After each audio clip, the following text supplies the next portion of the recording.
Tonight, there is nothing you need to achieve, and nowhere you need to go. This is not a talk to follow, and not a story you need to remember. It is simply a space you can rest inside as the night unfolds on its own. You may listen closely, or you may let the words drift past you. Both are perfectly fine. The day has already loosened its grip. Whatever needed to be done has been done, or left unfinished. And for now, it no longer asks for your attention. The light has softened. The edges of things are no longer sharp. Sounds arrive from farther away, as if the world itself has begun to speak more quietly. This is the moment before night fully takes over. You are not required to do anything here. There is no task waiting. No direction to follow. Just the simple fact of being present, exactly where you are, as the day recedes and the night begins to open. Notice how the body responds to this shift without instruction. The shoulders release slightly. The breath lengthens on its own. The weight of the day settles downward, no longer needing to be carried. Nothing dramatic is happening. And that is the point. Night does not arrive with force. It arrives by allowing things to slow, by letting the pace drop naturally without being pushed. You may still feel the momentum of the day moving through you. Thoughts, finishing conversations, plans replaying themselves quietly. This is not a problem. There is no need to stop them. The night is patient. It does not rush the mind into silence. It simply creates enough space for silence to become possible. Here, at this threshold, you are neither fully inside the night nor fully inside the day. You are in between. And this in-between space asks nothing of you except to notice that you are here. Breathing in, breathing out. As the darkness deepens, it does not take anything away. It only removes what is unnecessary for seeing clearly. There is nothing you need to understand yet, nothing you need to remember.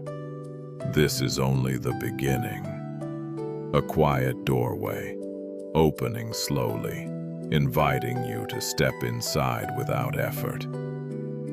There is something that has always been with you, even before you had words for it.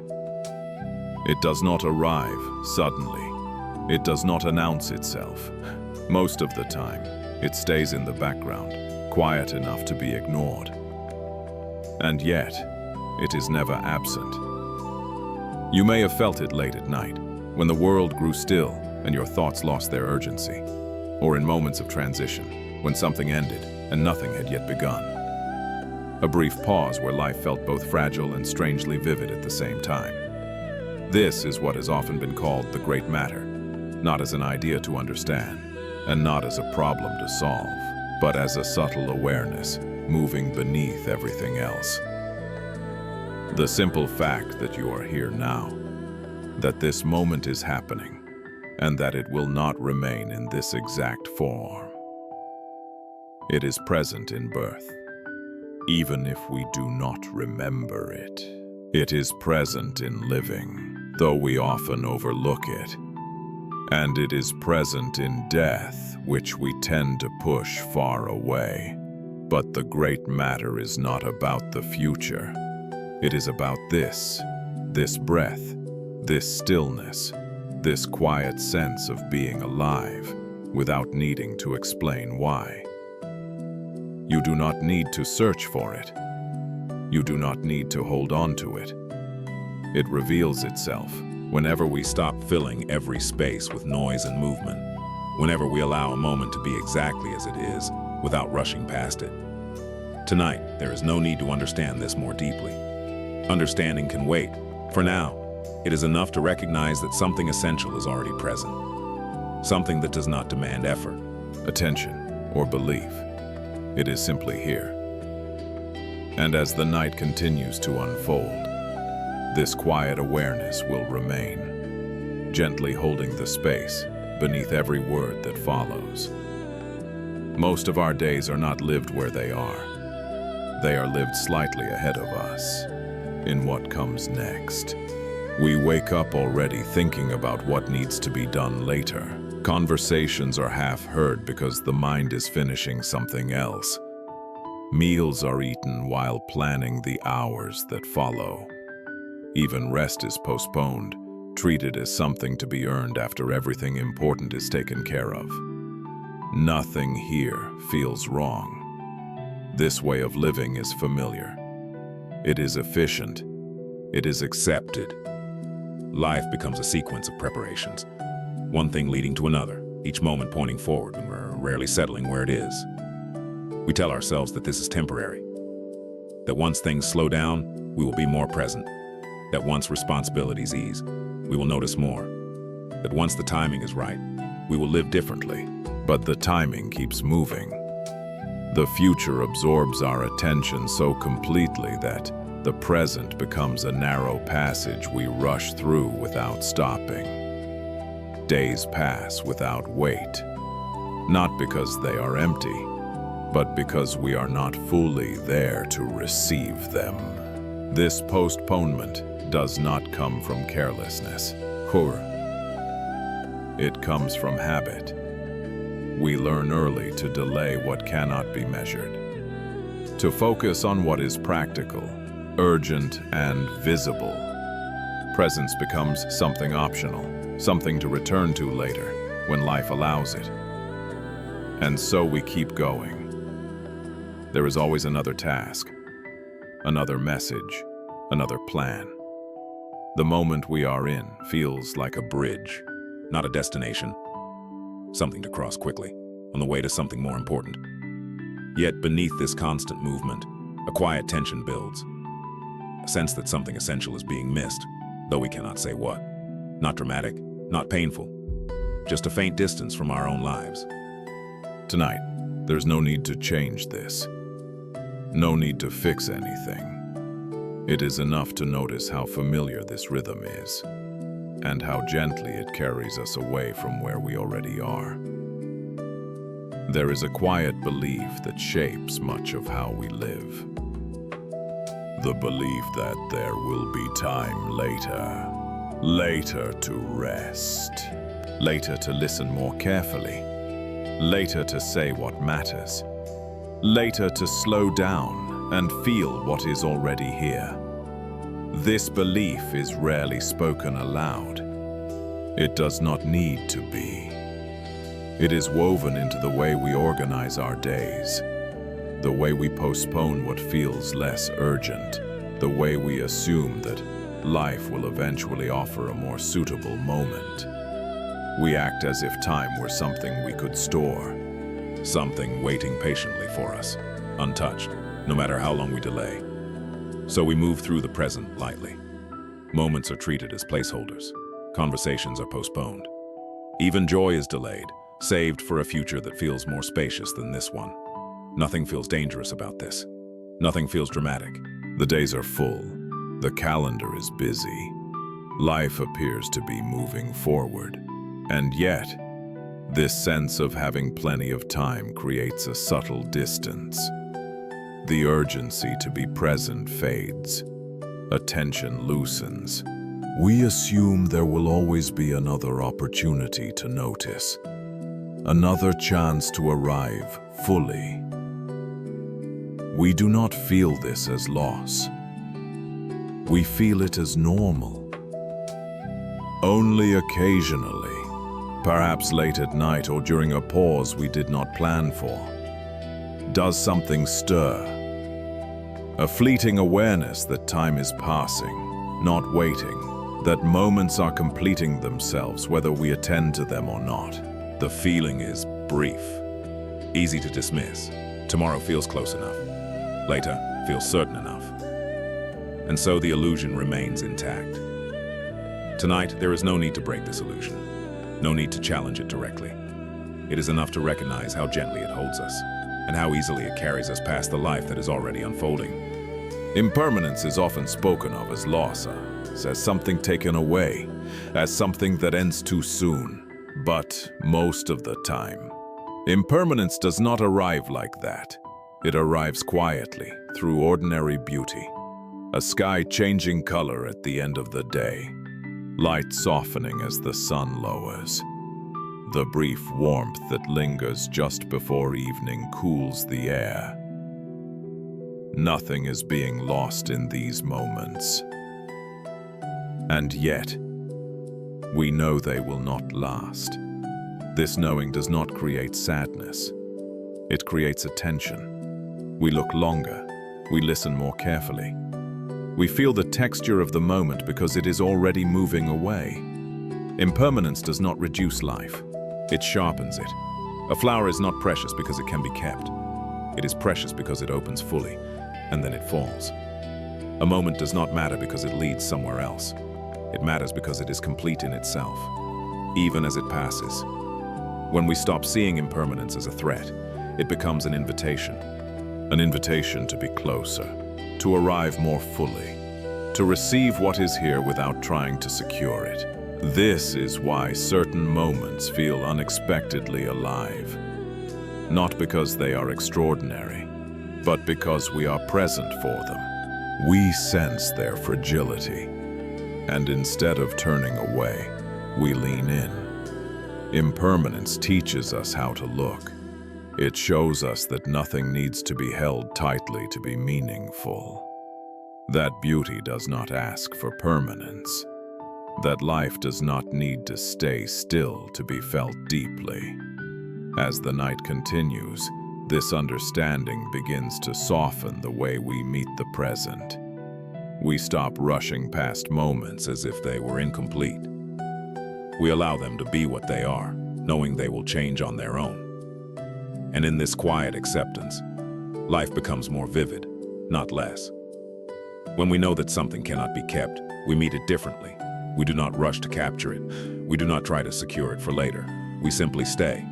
A moment becomes vivid not because it is rare, but because it is already leaving. The warmth of the sun on the skin, felt more clearly as evening approaches.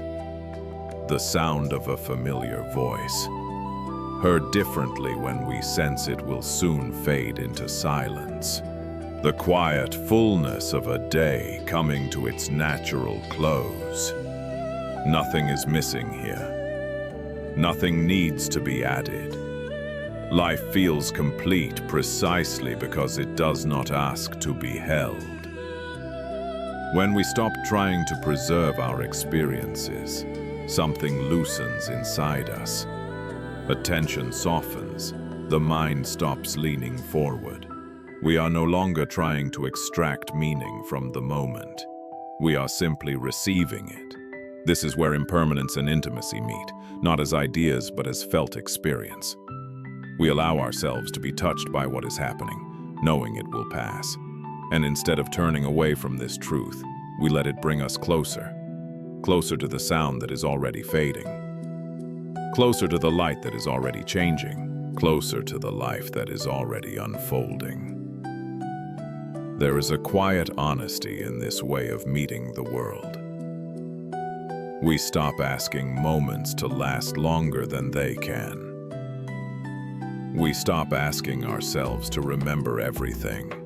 We trust that what needs to land will land, and what needs to go will go. As the night deepens, this way of seeing settles gently. We are no longer waiting for something more meaningful to arrive. We are no longer postponing presence. We are simply here, allowing life to move through us, one moment at a time. And from this place of quiet attention, stories begin to appear. Not as lessons, not as answers, but as reflections of how different lives meet the same truth, in their own ordinary ways. From the outside, Shin's life looked complete. There was nothing obviously missing. A solid career built over years of steady effort. A home that reflected his sense of order. A schedule that moved with purpose. One meeting flowing into the next. People spoke of him with respect, sometimes with quiet admiration. He had done what was expected. and more. Each step made sense when viewed from the outside. Education followed by work. Work followed by progress. Progress followed by recognition. There were goals, and those goals were met. There were plans, and those plans unfolded more or less as intended. Nothing felt accidental. Shin was not chasing excess. He did not live recklessly or without thought. He valued stability. He believed in building something solid, something that could last. His life reflected that belief in subtle ways, the way his days were structured, the way his possessions were chosen, the way conversations often returned to what came next. From the outside, this looked like clarity. His days were full. Morning routines moved smoothly into long hours of focused work. Evenings were reserved for rest, or for preparing what needed to be handled the following day. Weekends offered small variations, but rarely interruptions. Life moved forward, efficiently. There was comfort in this rhythm. Nothing was dramatically wrong. Nothing demanded urgent attention. Shin rarely felt lost. He knew where he was going, or at least he knew the direction he was meant to face. People around him often spoke of how fortunate he was. How many would want exactly what he had? A life that made sense, a life that appeared settled. And Shin did not disagree. If asked, he would have said he was doing well. Perhaps tired at times, perhaps busy, but that was normal. That was the cost of building something meaningful. There were moments, though, small enough to overlook. Pauses that arrived unexpectedly, usually in the quiet spaces between tasks. A feeling that passed through him late at night, when the structure of the day fell away and there was nothing immediate to attend to. A subtle sense that time was moving quickly, though everything seemed under control. These moments did not linger. They did not demand answers. Shin moved past them easily, returning to what was practical, what could be measured, what could be planned. After all, there was no obvious reason to stop. From the outside, his life continued to look complete, ordered, successful, moving exactly as it should. And so it went on, day after day, without interruption, carrying him forward on a path that felt certain, even as something unnamed remained just beyond the edges of his awareness. Inside, Shin's days felt different, not empty in a way that alarmed him, not painful enough to demand attention, just quiet in places where he had expected fullness to appear. He moved through his routines with familiarity, almost on instinct. The body knew where to go, the mind knew what to do next. There was little friction, and yet, beneath this smoothness, something felt oddly untouched. Moments did not linger. A meal was finished before it was fully tasted. Conversations ended without leaving an impression. Even rest felt functional, as if it existed to restore him for the next stretch of effort, rather than to be experienced in its own right. Shin noticed this most clearly at night, when the structure of the day loosened and the expectations fell away. There were brief gaps, small spaces where nothing needed to be done. In those spaces, a faint sense of distance appeared, subtle enough to be dismissed. He did not think of it as dissatisfaction. That word felt too strong. His life did not feel wrong. It felt thin, as if he were moving through it without fully touching it. He told himself this was normal, that this was simply what adulthood looked like. Focused, responsible, efficient. Presence, after all, was a luxury for those with fewer obligations. And yet, there were moments when this explanation felt incomplete. A sunset seen through a window but not really watched. Music playing in the background without being heard. The sense that days were passing quickly, even though nothing seemed out of control. Time moved smoothly, but it moved without texture. Shin rarely spoke about this. There was nothing to say, no problem to describe. When friends asked how he was doing, the honest answer still felt like fine. He was not unhappy. He was just rarely moved. The goals he had once felt clearly no longer carried the same weight. Achieving them brought relief rather than joy. The next task arrived before the satisfaction of the last one had time to settle. Life became something to manage, not something to meet.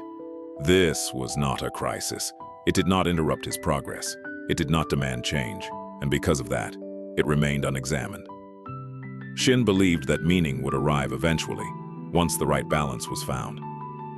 Once things slowed down a little, once there was more time, so he continued. He planned carefully. He optimized his schedule. He improved what could be improved. And all of it worked in the way such things usually do. But the quiet distance remained. It appeared in the way evenings ended without being remembered. In the way weekends slipped by without leaving a trace. In the way years seemed to pass more quickly than expected. Shin did not fear this feeling. He simply did not know what to do with it. And so he kept it at the edges of his awareness, allowing it to exist without naming it, trusting that it would resolve itself in time. After all, there was still so much to do. From the inside, his life felt steady, controlled, and strangely incomplete. Not broken, just slightly out of reach, as if he were always standing one step away from fully arriving. This was the state he lived in, without drama, without complaint, and without noticing how long it had been since he last felt truly present. Bora lived in a way that was easy to overlook. There was nothing in his life that called for attention. No signs of ambition, no sense of urgency. If someone passed by without stopping, they might not notice anything unusual at all. His room was small, not minimal in a deliberate way, but simply uncluttered. A low table, a few books read and reread, one cup he used every day. Objects stayed where they were placed, not because they were arranged carefully, but because there was no reason to move them. Bora did not speak about simplicity as a value. He did not describe his life as intentional or meaningful.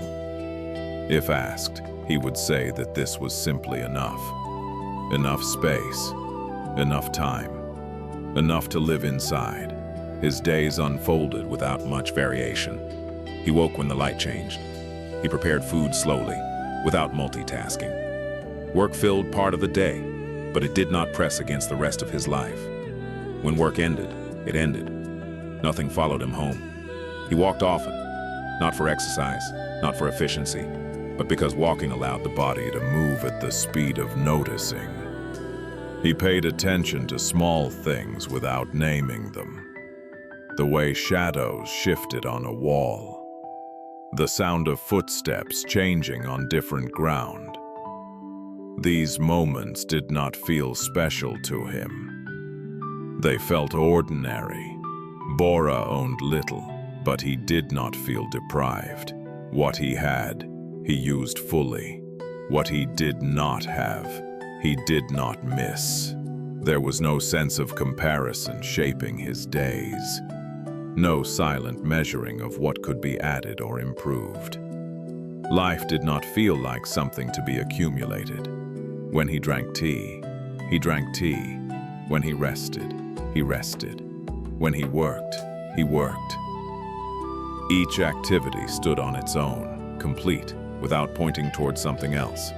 People sometimes assumed that this way of living must come from renunciation or from having given up on something larger, but that was not the case.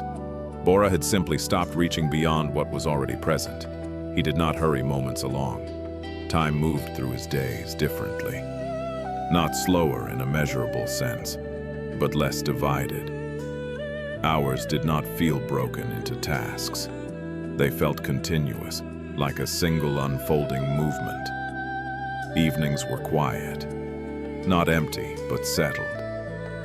He did not fill them with noise or distraction. He allowed them to arrive as they were, and to end on their own. There was no sense that something was missing, not because everything was perfect, but because he was there for what was happening. Bora's life did not look impressive. It did not offer a story of achievement, but it carried a density that was difficult to explain. Nothing was postponed. Nothing was being saved for later. Life was received, one moment at a time, without trying to secure it or move past it. And in this quiet way of living, Bora occupied his days fully, without ever needing to name what made them feel complete. What set Bora apart was not what he owned, but how he was with what was already there. He did not approach moments as if they needed to deliver something. He did not scan his day for highlights. He allowed small experiences to arrive without ranking them. When he prepared tea, he did not rush the process. The sound of water heating, the brief pause before pouring, the steam rising and then thinning into the air, all of it unfolded without commentary. He did not think of this as mindfulness. It was simply how the moment happened. The cup warmed his hands. The taste landed softly. Then it passed. Nothing was held onto. Bora moved through his surroundings with the same quiet attention. He noticed light, not as something beautiful to be admired, but as something present. Morning light spread gently across the floor. Afternoon light sharpened edges. Evening light faded without apology. These changes did not interrupt his day. They were his day. He did not try to capture them or give them meaning. He did not feel the need to remember them later. Being there was enough. Even fatigue was met this way. At the end of work, when the body felt heavy, he did not push through it or distract himself from it. He allowed the tiredness to be felt. It told him when to stop. It told him when to rest. Rest, for Bora, was not an activity. It was a condition. He sat without reaching for stimulation. He lay down without rehearsing tomorrow. He allowed silence to exist without filling it. People often mistake this kind of presence for withdrawal, as if stepping back from constant movement meant stepping away from life itself. But Bora was not withdrawn. He was available. When someone spoke to him, he listened without preparing a response. Not because he was trying to be attentive, but because there was nothing else competing for his attention in that moment. Conversations ended naturally, without needing to be extended or concluded properly. He did not hold on to them afterward. He did not replay them in his mind. Each interaction completed itself. This way of being created space, not empty space, but usable space. Space where moments could land fully and then leave without resistance. Time behaved differently here. Minutes did not rush toward the next hour. Hours did not feel like containers to be filled. The day unfolded as a single movement, not a series of segments. Bora did not speak about presence. He did not explain it to others. He did not recommend it as a solution to anything. It was simply how his life functioned. If something was difficult, it was difficult. If something was pleasant, it was pleasant. Neither needed to be extended or avoided. This did not make his life smooth. There were still frustrations, still uncertainties, still moments of confusion. But these moments did not accumulate. They did not harden into a story about his life. They came. They stayed briefly. They went. And because nothing was held too tightly, nothing needed to be pushed away. This was the quiet difference. While many people experienced life as something happening around them, Bora experienced it as something moving through him. Not owned, not controlled, simply received. He did not feel ahead of his life, nor behind it. He was not waiting for a better moment to arrive. Each small moment, met fully, was complete enough. And in this completeness, there was no sense of lack. Only a steady, unremarkable intimacy with whatever happened to be present. The question did not arrive dramatically. There was no heavy silence before it. No sense that something important was about to be said. It appeared the way many ordinary questions do, in the middle of a quiet moment that did not seem to require anything more. They were sitting together as the day was ending. Nothing special marked the hour. The light was fading in a familiar way. The air had cooled just enough to be noticed. Neither of them was in a hurry to leave. Shin had been speaking about work, about plans that stretched months ahead, about things that still needed to be arranged. Bora listened without interruption, as he always did. Then, after a pause that did not feel intentional, Bora spoke. "When you die," he asked, gently, "what do you think you will remember?" The words were simple. They were not framed as philosophy. They were not delivered as a lesson. They settled between them without urgency. Shin did not answer right away. Not because he was offended, and not because he felt threatened. The question simply did not fit into the rhythm he was used to. It did not point forward. It did not lead anywhere obvious. He searched for something appropriate to say. Achievements came to mind first. Projects completed. Effort recognized. The structure of a life that had been carefully built. These answers felt logical, but strangely distant. They did not land. He noticed this gap before he noticed the question itself. Bora did not rush him. He did not clarify or soften what he had asked. He simply waited, as if the silence itself were part of the conversation. Shin became aware of how unfamiliar this territory felt. He had thought often about the future, about security, about progress, but he had rarely thought about endings in this way. Not as something frightening, but as something quietly definitive. What would remain when everything else fell away? The question did not create fear. It created stillness.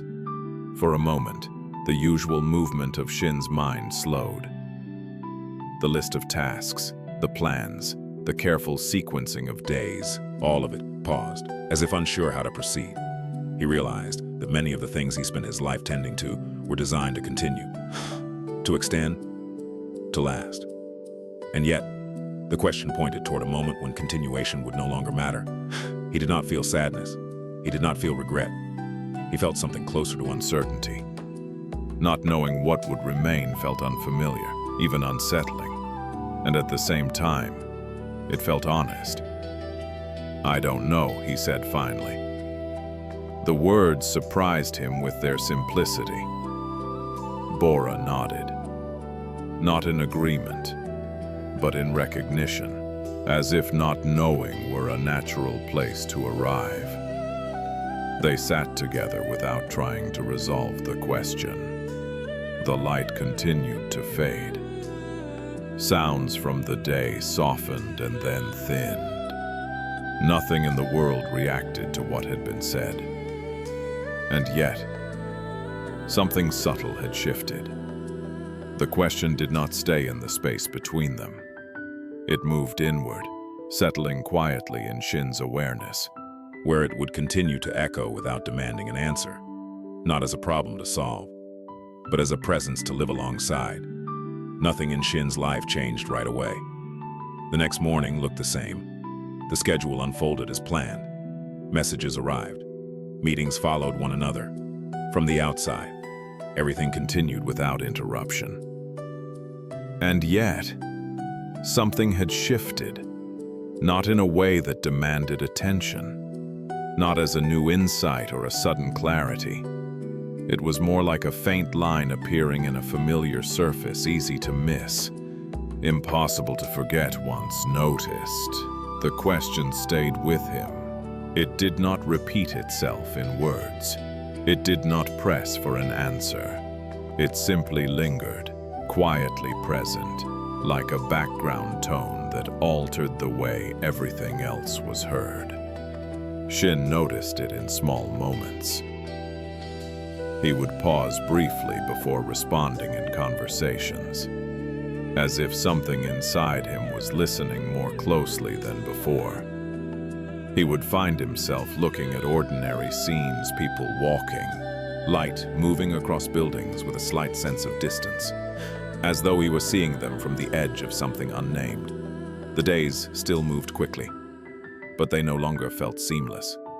There were tiny interruptions, a hesitation before moving on to the next task, a moment of awareness when finishing a meal, a subtle recognition that time was passing, not in the abstract, but right here, inside the texture of the day.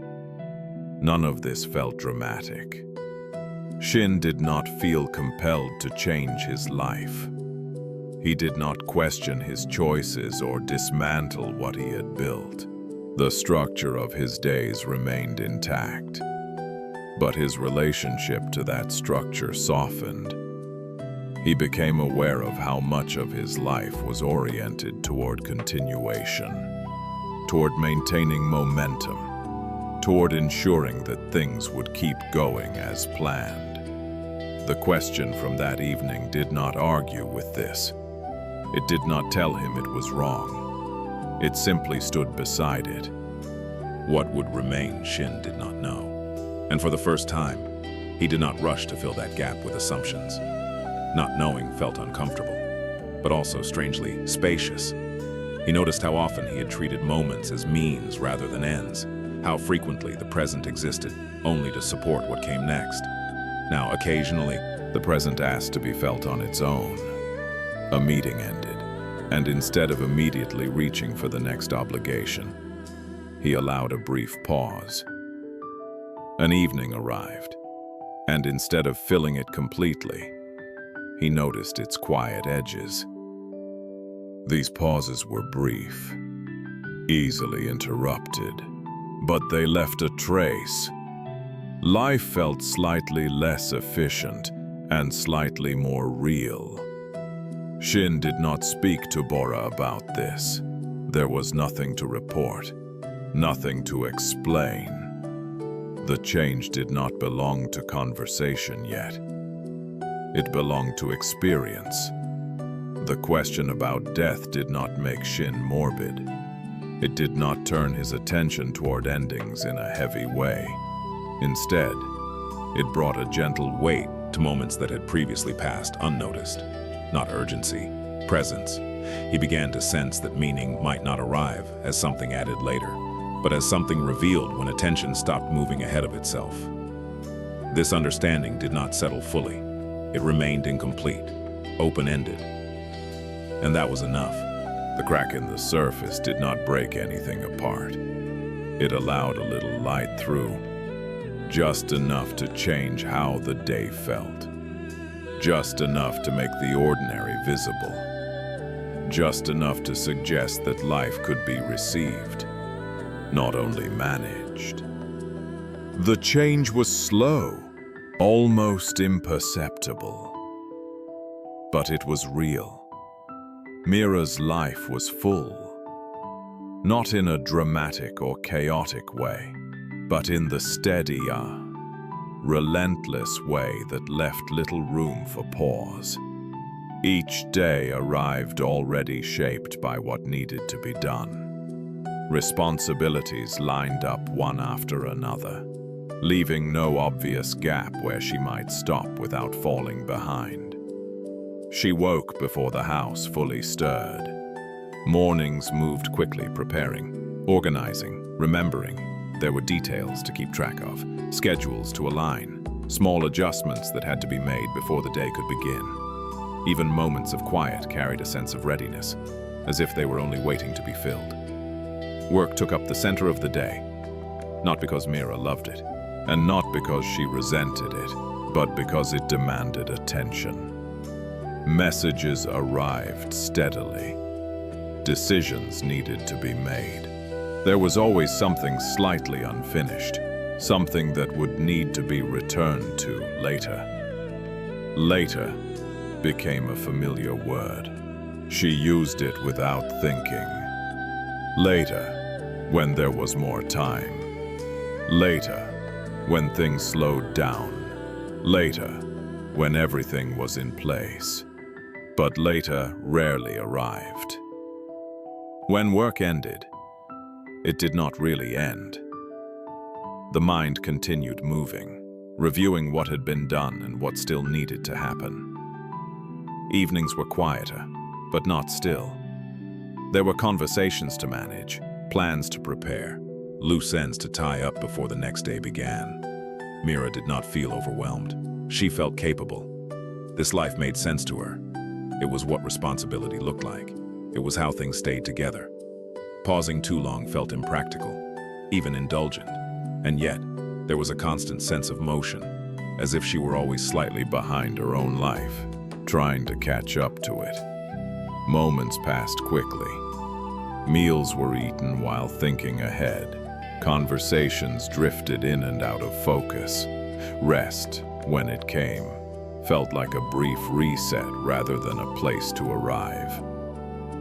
Time moved efficiently, but without texture. Mira rarely noticed this. There was no reason to. Nothing was wrong.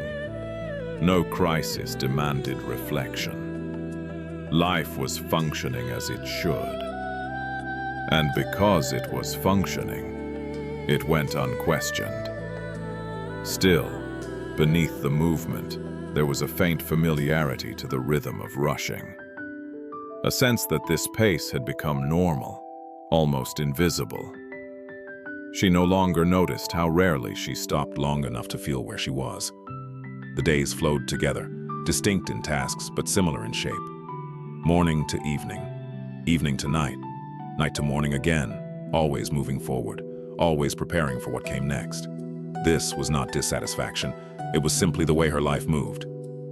And so Mira continued, carried by momentum, unaware that the speed itself was shaping how she experienced time, presence, and the quiet spaces where something else might have been felt. Over time, Mira began to feel that time itself was something she was always approaching, but never quite reaching. Not because there was too little of it, but because it was always already occupied. Each hour arrived with a purpose. Each pause existed only to prepare for what followed. Even moments that appeared empty were quickly filled with planning, remembering or adjusting. Time was not an open field. It was a narrow path. She walked it efficiently, rarely stopping, because stopping felt like falling behind. There was a quiet pressure beneath everything she did. Not anxiety exactly, and not urgency in the dramatic sense. It was subtler than that. A low, steady pull toward the next thing, as if life were a sequence of checkpoints, and rest could only happen once all of them were cleared. But the checkpoints kept moving. When one task was finished, another appeared. When one responsibility was met, a new expectation quietly took its place. The day never announced that it was complete. It simply ended, and the next one began. Mira told herself this was normal. Everyone lived this way. Everyone balanced obligations, deadlines, expectations. There was nothing unique about her pace. And yet, there was a strange side effect to living always slightly ahead of the present moment. The present began to feel thin. She was always here, but not fully here. Always engaged, but rarely settled. Her attention rested lightly on whatever was in front of her, already leaning toward what came next. When something beautiful appeared, it registered briefly and then passed. When something difficult arose, it was addressed efficiently and then moved past. Nothing stayed long enough to deepen. This was not numbness. It was a kind of practical distance. Mira did not feel disconnected from her life. She felt responsible for it, but responsibility left little room for intimacy. Time was something to be managed, not inhabited. Occasionally, she noticed a faint weariness that had no obvious source. It did not come from overwork or exhaustion. It came from motion without arrival, from always moving through moments rather than into them. She assumed this was simply adulthood, a stage of life where things had to be handled, where attention was divided, where stillness was a luxury reserved for later. Later, when the children were grown. Later, when the business stabilized. Later, when the pace naturally slowed. Later became a distant horizon, always visible, never reached. And because later was always ahead, the present remained provisional, a temporary state to pass through on the way to something more settled. Mira did not question this. There was no obvious reason to. Her life worked, but somewhere, quietly, the assumption formed that the richness of life would come later, too. That depth would arrive once there was the space for it. That presence would be possible when time finally loosened its grip. Until then, she moved. From one moment to the next. From one obligation to another. Always forward, never quite arriving. And so time passed, not dramatically, not painfully, but smoothly, efficiently, and almost without being felt. Like water flowing steadily around a stone that had not yet learned to stop and feel the current. Next to Mira's house, separated by a low wooden fence, lived Cho. Her life was smaller, not in the sense of lacking, but in shape. Fewer movements, fewer obligations, fewer directions pulling her attention outward. Cho was old. Her days were no longer organized around efficiency or progress. They unfolded gently, guided more by light and weather than by plans. She woke when her body woke. She rested when it asked. Time did not press against her in the same way it pressed against Mira.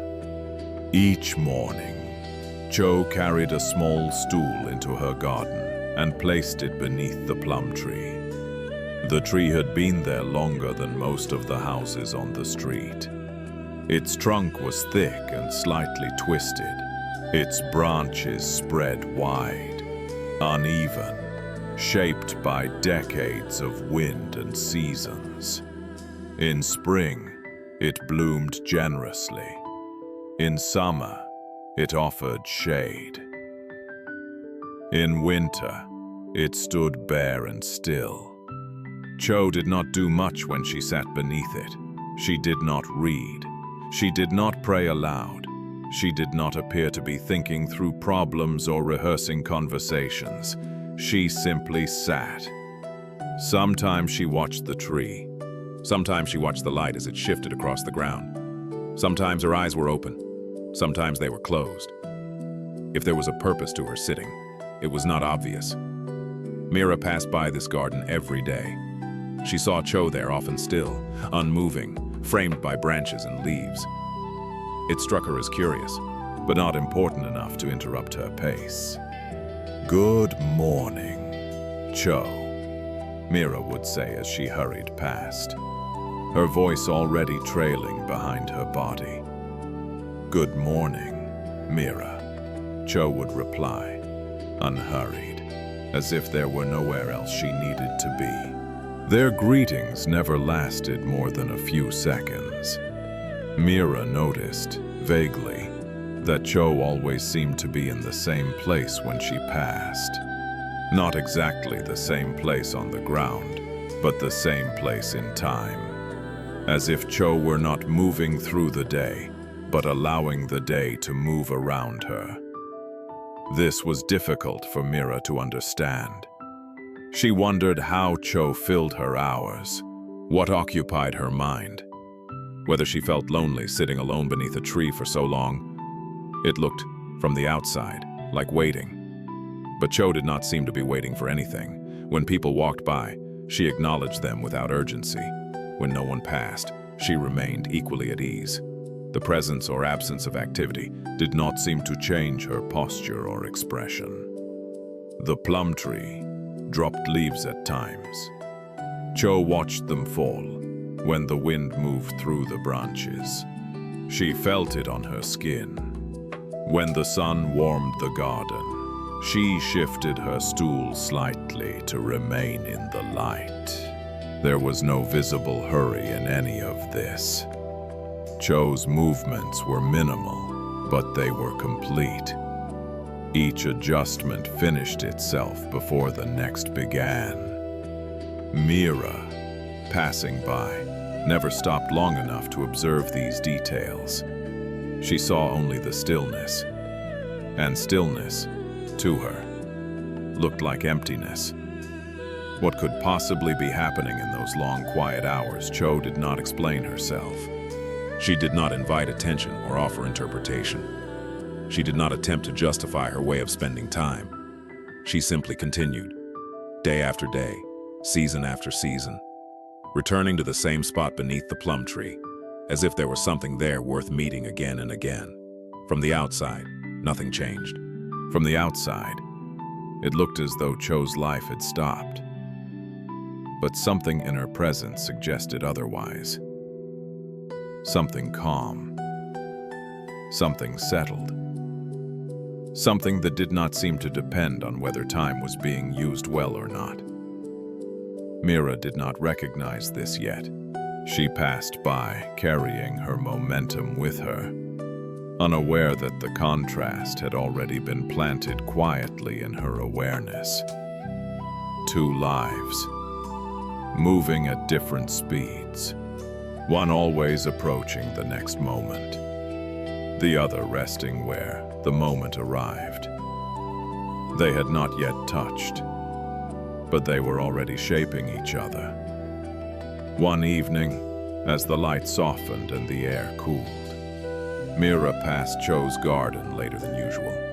The day had stretched longer than expected. Tasks had taken more time. Conversations had required more attention. By the time Mira reached the narrow path beside the fence, the sun was already lowering behind the rooftops. Cho was there, as always. She sat beneath the plum tree, her small stool placed carefully where the light still reached the ground. The blossoms were nearly finished for the season. A few pale petals clung to the branches. Others lay scattered across the earth. "Good evening, Cho," Mira said, her steps slowing slightly without her deciding to slow them. "Good evening," Cho replied. There was a pause. Not an awkward one, just a small gap where neither of them spoke. Cho looked up at the tree, then back at Mira. "Would you like to sit for a moment?" she asked. "The light is almost gone." Mira hesitated. The question caught her off guard, not because it was intrusive, but because it was unnecessary. There was dinner to prepare. There were things waiting at home. This pause had not been scheduled. "Just a moment," Cho added gently, as if she had sensed the hesitation. Before the day finishes, Mira glanced toward the path ahead, toward the familiar pull of what came next. She felt the quiet resistance rise inside her, the instinct to keep moving, to not disrupt the rhythm of the day. And yet, something in Cho's voice made refusal feel less urgent than usual. "All right," Mira said. Just for a moment, she stepped through the small gate and into the garden. The ground felt softer than the road. The air carried a faint sweetness from the last blossoms. Cho moved her stool slightly to make space, and Mira sat beside her, her body still tense, as if ready to stand again at any second. For a while, neither of them spoke. The light shifted. It did not announce itself. It simply changed, gradually thinning, turning warmer, settling into shadow. A breeze moved through the branches. A petal drifted down between them and landed on the ground without sound. Mira noticed this. She was surprised that she noticed. Her mind did not immediately move on. It stayed with the small movement, the quiet landing. There was nothing to do with it, nothing to respond to, just something that had happened. Cho remained still. She did not point anything out. She did not comment on the beauty of the tree or the passing of the day. She did not explain why she sat here so often. She simply sat. Mira felt the unfamiliar sensation of time opening slightly. Not expanding, not slowing dramatically, just loosening its grip.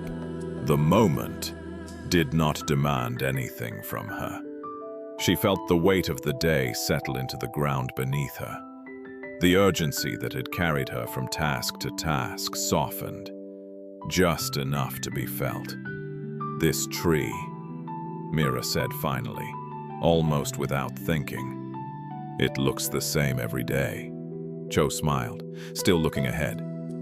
"It is the same tree." Another pause. "But the days are not," Cho added quietly. Mira followed Cho's gaze up into the branches. The remaining blossoms caught the last light at their edges. For the first time, she noticed how uneven they were, how some were already fading, while others still held their shape. She had walked past this tree hundreds of times. She had never seen it like this. The silence between them was not heavy. It was wide. There was room in it. After a while, Mira stood. "I should go," she said, though the urgency had softened. "Yes," Cho replied. "The light is gone now." Mira stepped back through the gate and continued down the path. But her pace was different. Not slower exactly, just less driven.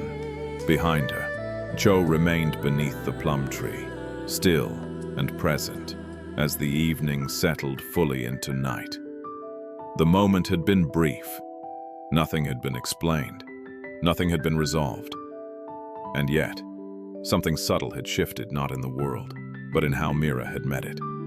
She carried that quiet with her as she walked home, unsure why it stayed, only aware that the day had ended differently than it had begun. In the days that followed, Mira continued her routine. Nothing on the surface had changed. Mornings still began early. Work still filled the center of the day. Evenings still carried their familiar weight of preparation and responsibility. And yet, something small lingered.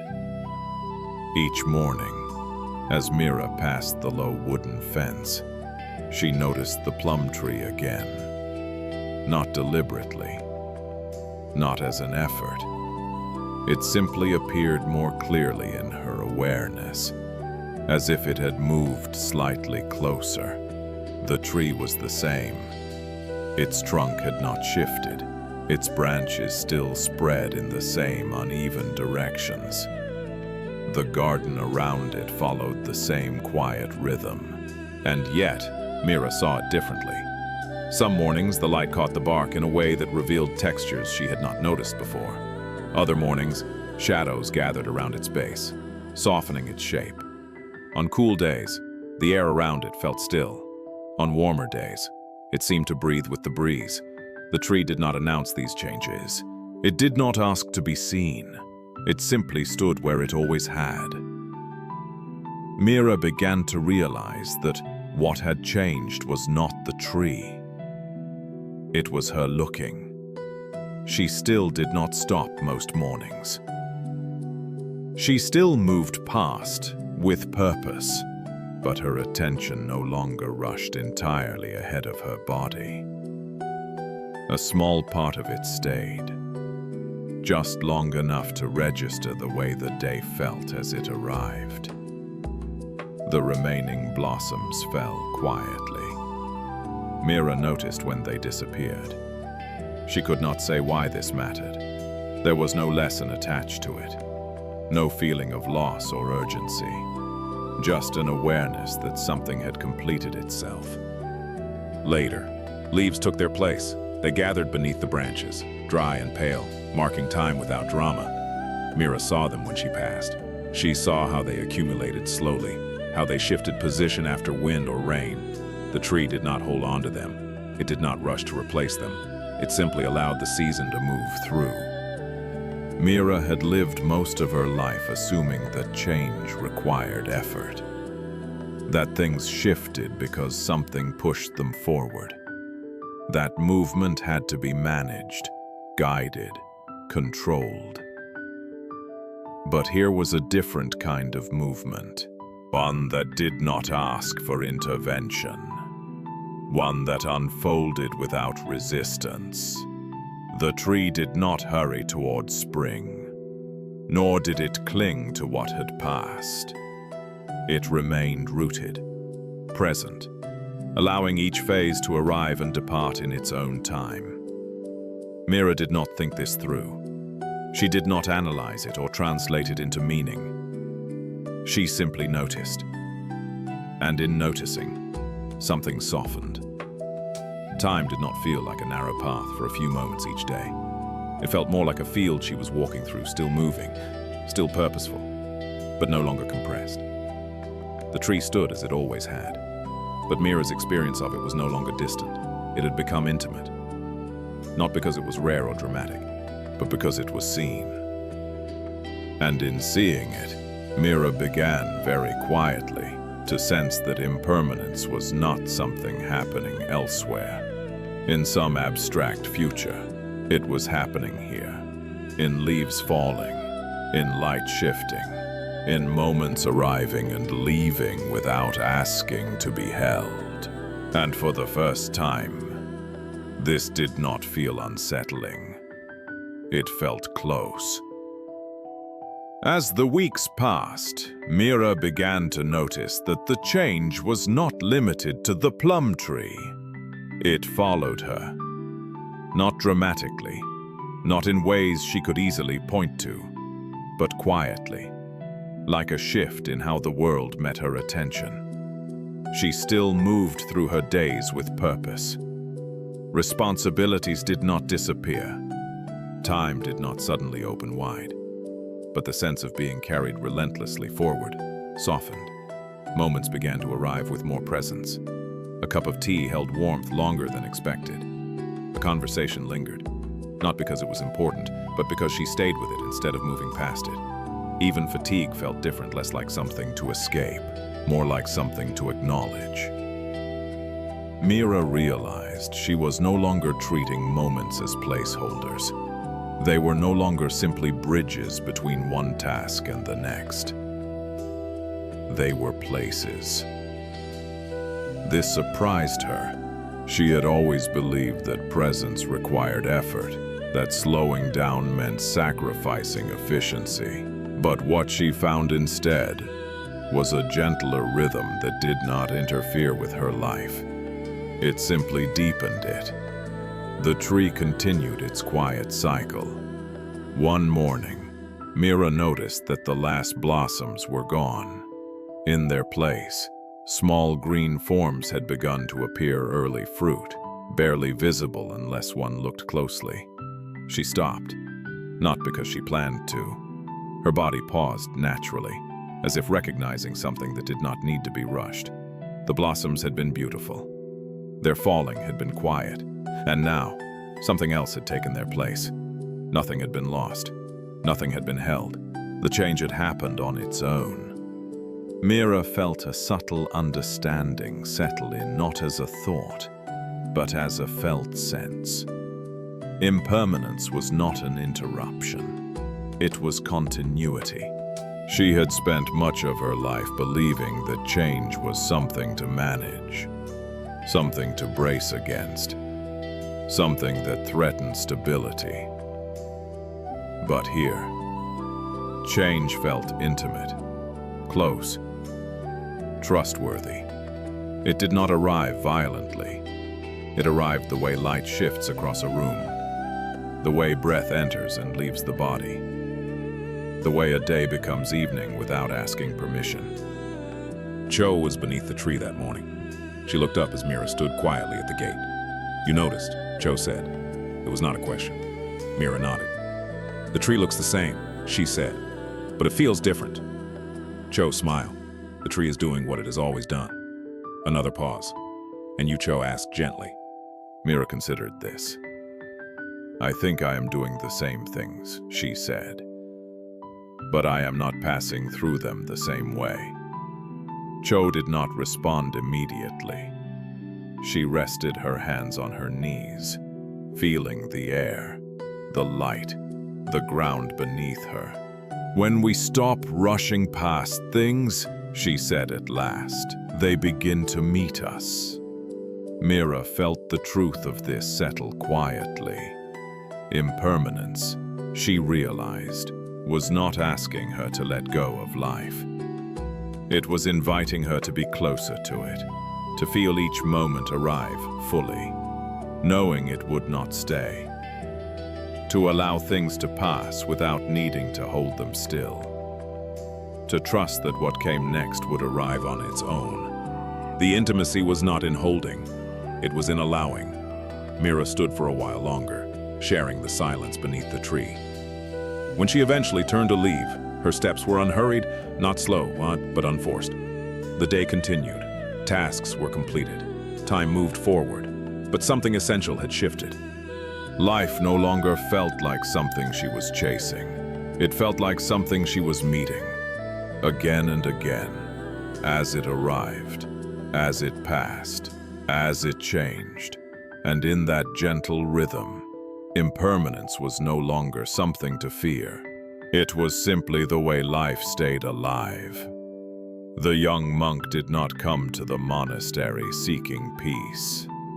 He came because he was afraid.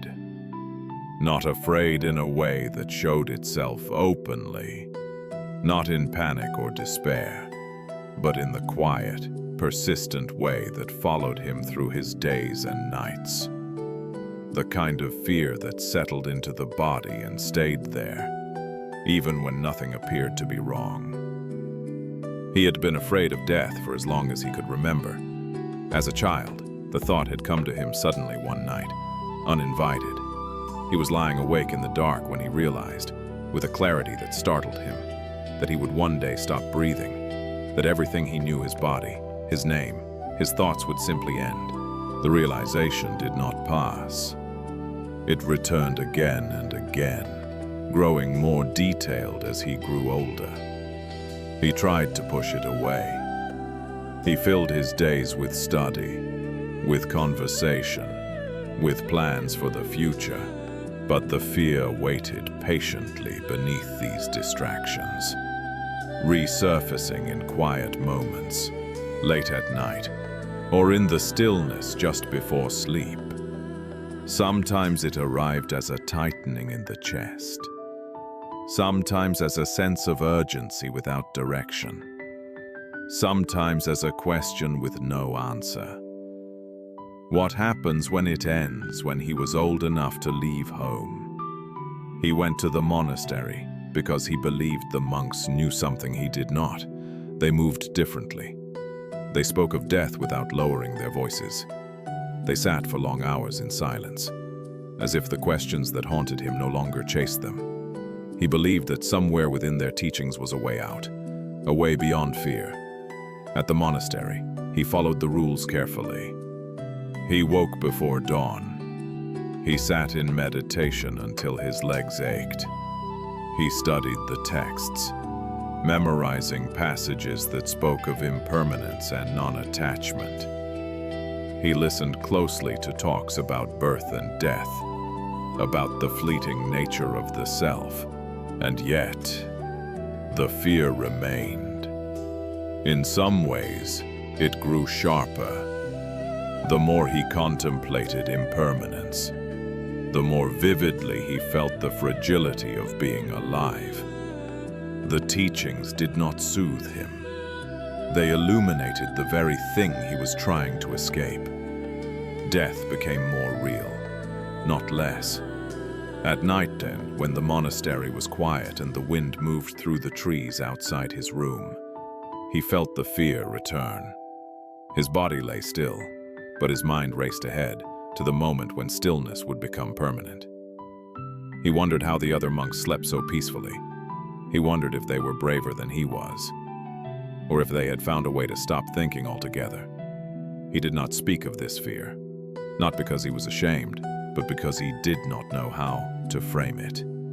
Everyone spoke of death as a teacher, as a natural part of life.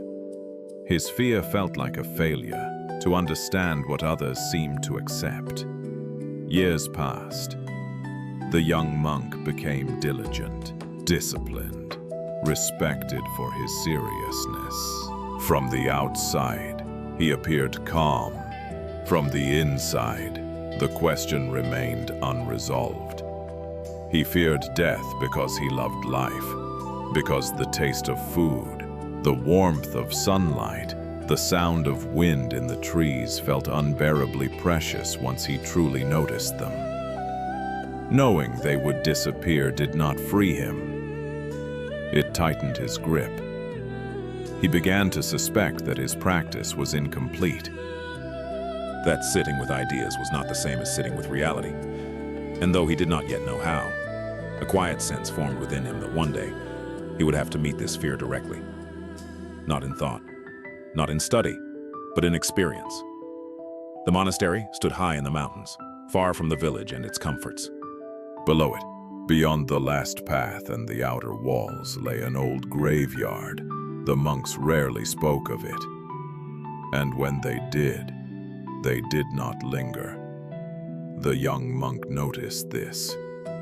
He did not yet know why it mattered, only that his fear seemed to lean toward that place, as if it recognized something waiting there.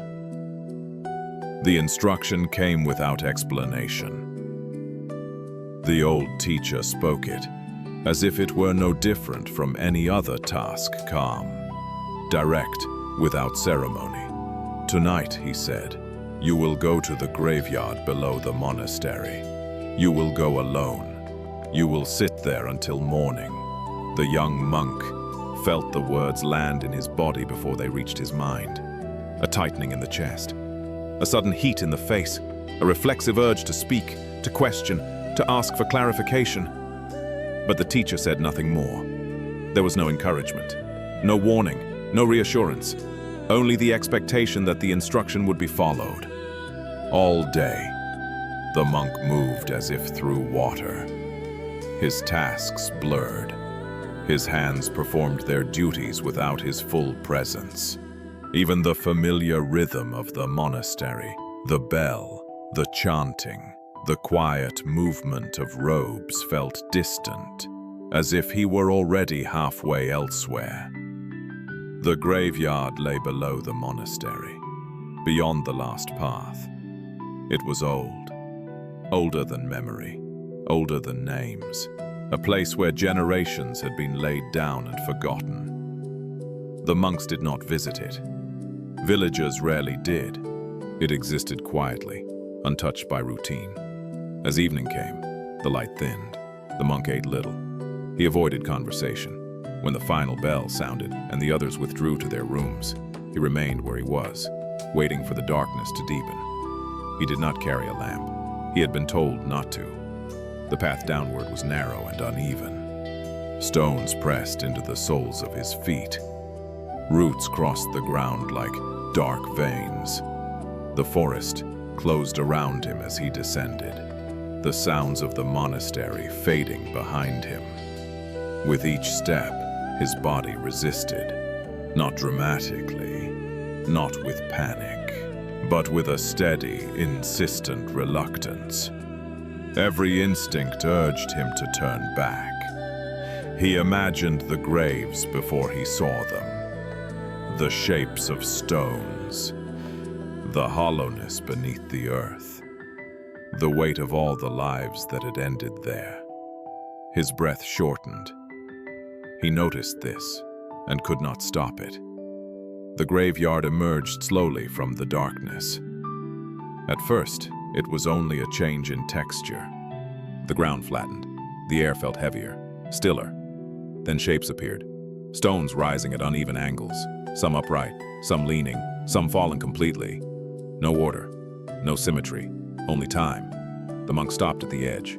He stood there longer than he intended. The night pressed in around him. The forest was no longer a background, it was a presence. Sounds sharpened, a rustle in the leaves, a distant movement he could not place. He stepped forward. Inside the graveyard, the darkness felt different, thicker, as if it absorbed sound rather than carried it. The monk moved slowly, feeling the ground with his feet before placing his weight. His hands hovered slightly in front of him, instinctively reaching for balance, for reassurance, for something solid. He brushed against stone, cold, smooth, unyielding. His hand recoiled, then returned.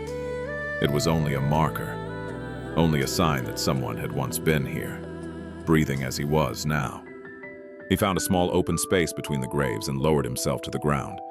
The earth was damp. The smell of soil and decay rose faintly in the air. He sat, and the night closed around him completely. Without light, the world lost its edges.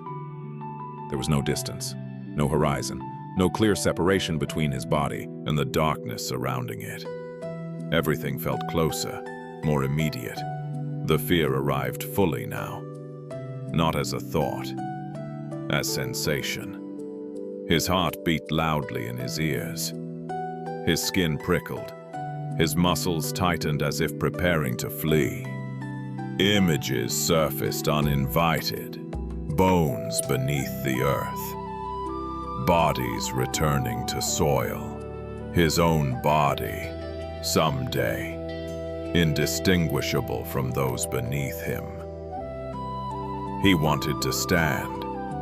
He wanted to run back up the path, to the safety of walls and lamps and human voices.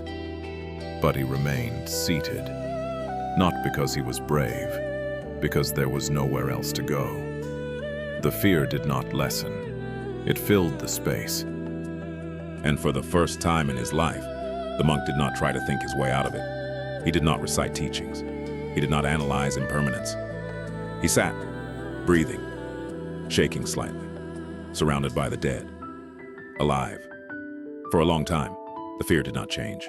It did not soften. It did not explain itself. It simply stayed. The monk's breath was shallow at first. Each inhale felt incomplete. Each exhale rushed, as if the body were trying to leave before it was ready. His hands trembled slightly where they rested on his knees. His jaw tightened, then tightened again. He noticed all of this. Not calmly, not with acceptance. He noticed it because there was nothing else to do. The darkness offered no distraction.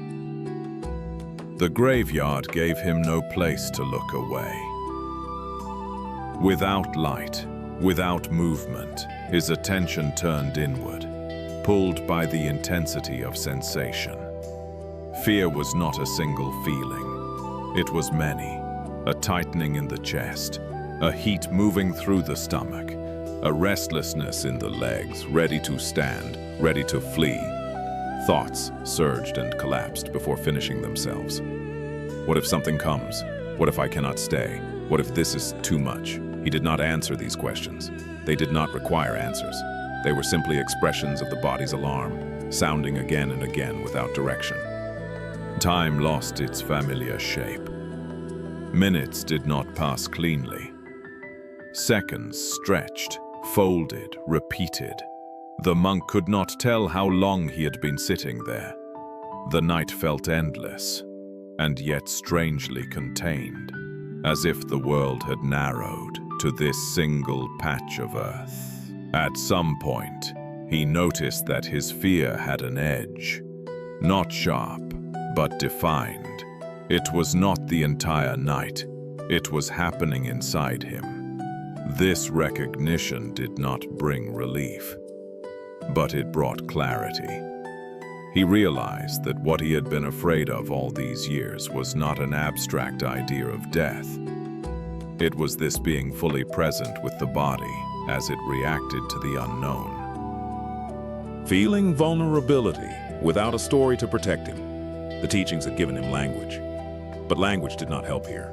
The body did not care what he believed. It responded to darkness, to isolation, to the proximity of decay and silence. And so he stayed. He did not try to calm himself. He did not tell himself it would pass. He allowed the fear to exist exactly as it was. This was new.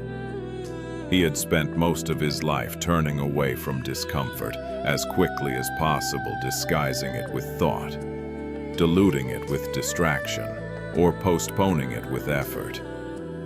Now there was no postponement. The fear rose and fell in waves. At times it intensified, tightening his chest until his breath caught. At other times it receded slightly, leaving behind a dull ache, a heavy quiet. Between these waves, there were brief spaces, small, unremarkable pauses where nothing surged. In those pauses, the monk felt the ground beneath him, the coolness of the earth through his robes, the weight of his body settling downward. He was surprised by this. The ground was solid. It did not shift. It did not threaten. It simply held. The graves around him did not move. The darkness did not advance. The night did not demand anything from him. Only his own fear moved. He noticed that fear required energy. When his thoughts fed it, it grew sharper. When his body tensed against it, it intensified. But when he allowed it to be felt without resistance, it changed on its own, not disappearing, changing. The trembling in his hands softened. His breath deepened slightly. Not because he controlled it, but because the urgency loosened its grip. The fear did not leave, but it no longer filled the entire space. There was room around it now. Room for sensation without panic. Room for sound without interpretation. Room for the simple fact of being alive, sitting among the dead. This realization did not come as insight. It came as relief in the body, a subtle easing, like a knot loosening just enough to allow circulation. The monk remained seated. Hours passed, though he could not say how many. The night grew colder. Dew gathered on the ground. Somewhere in the distance, an animal moved, then went silent again. He felt tired. Not the exhaustion of effort, but the honest fatigue of staying present for a long time. And in that tiredness, something unexpected appeared. Not peace, not understanding, but a quiet intimacy with fear itself. He was no longer trying to escape it. He was sitting with it, alive, breathing, held by the same earth that held those who had come before him. The fear was still there, but it was no longer alone. The night did not end all at once. It thinned. The monk could not say when this began.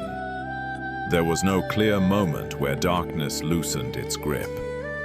Only a gradual change, so subtle it might have gone unnoticed if he had not been sitting still for so long. The fear no longer surged. It remained present, but quieter, like a sound heard from another room. His body felt heavy now, settled into the ground. The tension that had once pulled at his muscles had softened into a dull ache, then into simple fatigue. He was still afraid, but he was no longer resisting. Time moved differently in this state. Not faster, not slower, less sharply defined. Thoughts appeared, then faded before forming stories.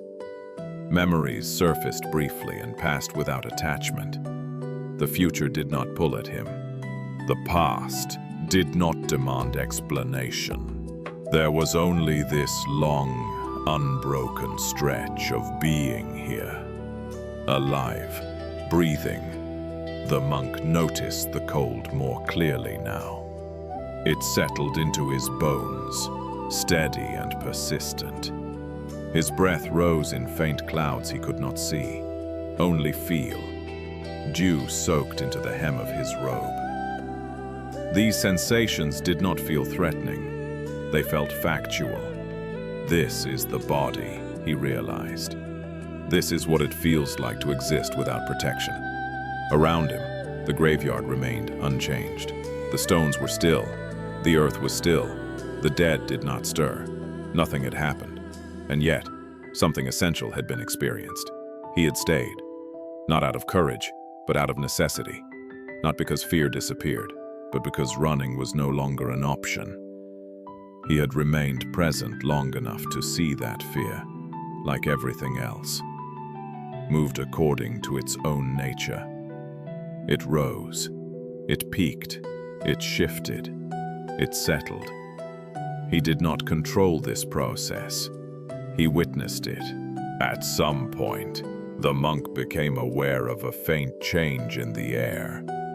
A slight cooling, then a softening.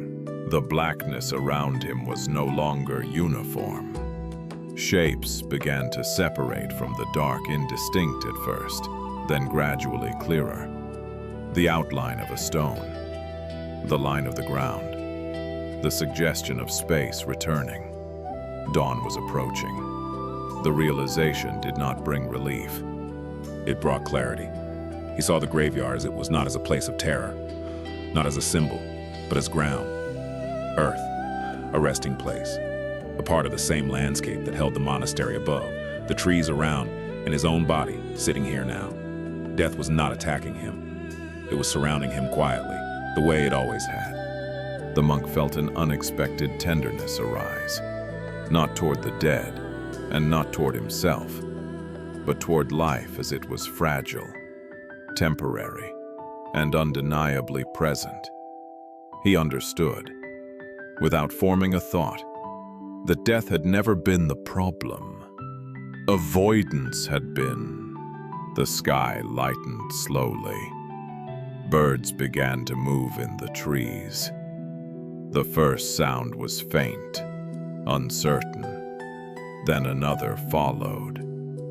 The night released its hold without ceremony. The monk stood when he felt ready. His legs were stiff. His body protested briefly, then adjusted. He brushed dirt from his robe with hands that felt steady, grounded. He looked around one last time. The graveyard did not feel smaller. It felt honest. When he turned and began the climb back toward the monastery, his steps were slow, not from fear, but from the weight of what had been lived through. He was tired, but the tiredness was clean. Behind him, the night completed itself. Ahead of him, the day waited, and somewhere between the two, the monk carried something new, not an answer, not a belief, but a direct knowing that he could stay, even here. Even with death. When the monk returned to the monastery, the day had already begun. The bell had rung. Others were moving through the courtyard, beginning their familiar routines. The world had not waited for him. It continued as it always had. No one asked where he had been. No one needed to. He washed his hands at the stone basin. The water was cold. He noticed the way it ran over his skin, the way his fingers stiffened slightly before warming again. The sensation felt unusually clear, as if his body were meeting the morning for the first time. He joined the others in silence. The chants began, low and steady. He followed the rhythm without effort. His voice blended with the rest, neither stronger nor weaker. The sound filled the hall and then faded, leaving the space unchanged. And yet, something in him was different. Not brighter, not lighter, more grounded. The fear that had once lived close to the surface was no longer pressing forward. It had not vanished, but it no longer needed to announce itself. It rested deeper now, quieter, like a shadow that no longer chased him. The monk noticed how ordinary everything looked. The floor worn smooth by years of steps. The wooden beams darkened by time, the light entering through the same openings it always had. Nothing appeared transformed, but he felt the weight of being alive in a new way. Each movement carried consequence. Each breath completed itself. The body, so familiar, felt fragile and undeniable at the same time. He understood now not as a thought, but as a bodily knowing that life was not something promised. It was something happening, right now. This understanding did not make him anxious. It made him attentive. He noticed hunger when it arose, and ate when food was offered.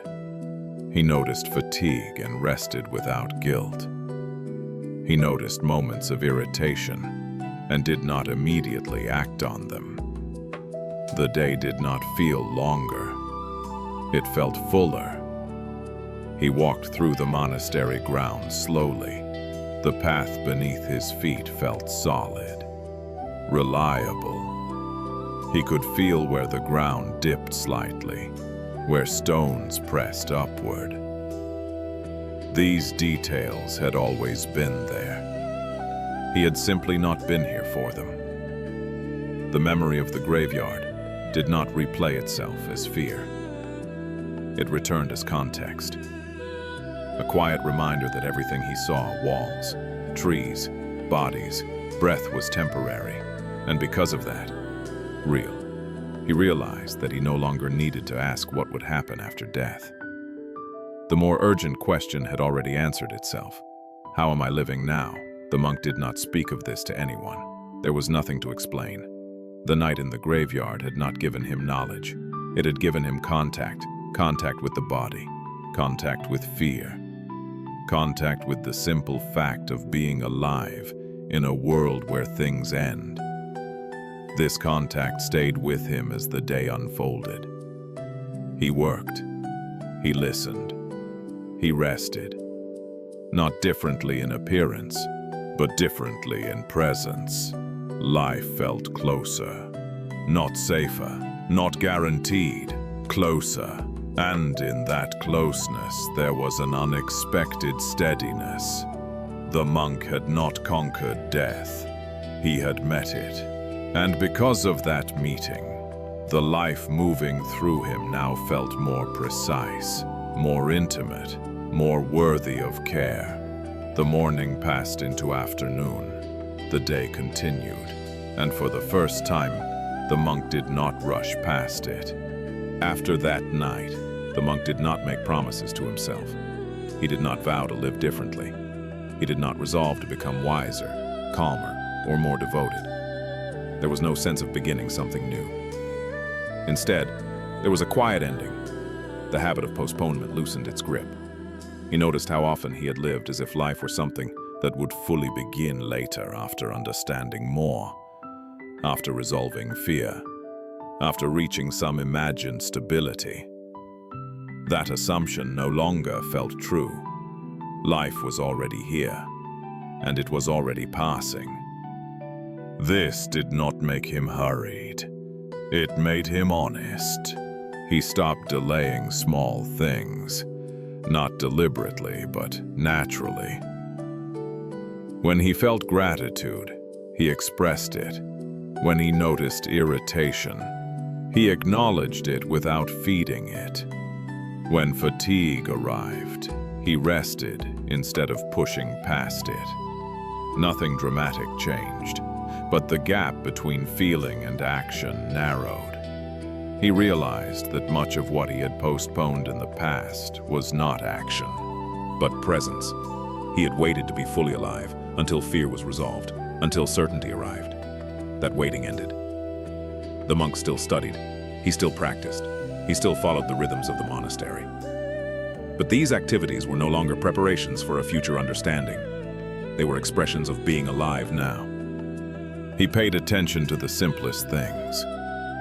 The sound of footsteps in the corridor at dawn. The weight of a bowl in his hands. The way breath entered and left the body without instruction. Each moment felt complete enough. Not perfect, not protected. Complete. Death no longer hovered as a threat. It existed as a boundary, a quiet edge that gave shape to everything else. Because things would end, they mattered more. Because time was finite, attention felt precious. Because life could not be stored, it asked to be lived as it appeared. The monk found that he no longer rushed through tasks to reach rest, nor rushed through rest to return to work. Each activity met him fully, without needing to justify itself. He did not cling to pleasant moments. He did not resist difficult ones. Both were temporary. Both were part of the same unfolding. Others noticed a change in him, though they could not name it. He spoke less about teachings and more from experience. He listened without planning responses. He allowed silence to remain silence. There was a steadiness in him that had not been there before. Not confidence, groundedness. He had seen what it felt like to be alive in the presence of death. He had felt fear complete itself without being solved. That experience did not make him fearless. It made him available to life as it was. The days continued to pass. Bodies aged. Seasons turned. Lives ended quietly beyond the monastery walls. The monk did not turn away from these truths anymore. He did not dwell on them either. He allowed them to inform how carefully he lived, how gently he spoke, how honestly he met each moment, how fully he showed up without assuming there would be another chance. Living without postponement did not make life heavier. It made it lighter, less burdened by expectation, less crowded by avoidance, less delayed. He had not gained control over life. He had relinquished the illusion that control was required. And in that relinquishing, something settled. The monk did not know when he would die. He did not need to. He knew how he was living now, and that was enough. The farmer measured his life in seasons, not in years, not in milestones, but in what came next after this planting, after this harvest, after the next cycle was complete. Each season carried the promise that things would finally ease once it had passed. His days began early. The land asked for attention before anything else. The soil had to be prepared. The water had to be managed carefully. There were signs to watch for clouds gathering, leaves changing color, the quiet signals that told him when to act and when to wait. He worked steadily, not with complaint and not with urgency. This rhythm was familiar, inherited, accepted. He had learned early that life was something to endure patiently until it rewarded effort. After this season, he often said, after this harvest. The phrase carried him forward. When the work was heavy, He told himself it was temporary. When exhaustion settled into his body, he reminded himself that rest would come later. When joy appeared briefly, a good yield, a calm evening, a shared meal, it was appreciated, but not lingered on. There was always more to be done. The future held the real promise. He imagined a time when the land would be more forgiving, when the yields would be reliable, when he would finally have space to live without constant calculation. That image sustained him through long days and uncertain weather. The present, by contrast, felt provisional. It existed to support what came next. Meals were eaten quickly, without ceremony. Conversations returned again and again to plans, to repairs, to the coming season. Even rest was framed as preparation, a way to regain strength for the next stretch of work. Nothing here felt wrong. The farmer was not unhappy. He did not feel deprived.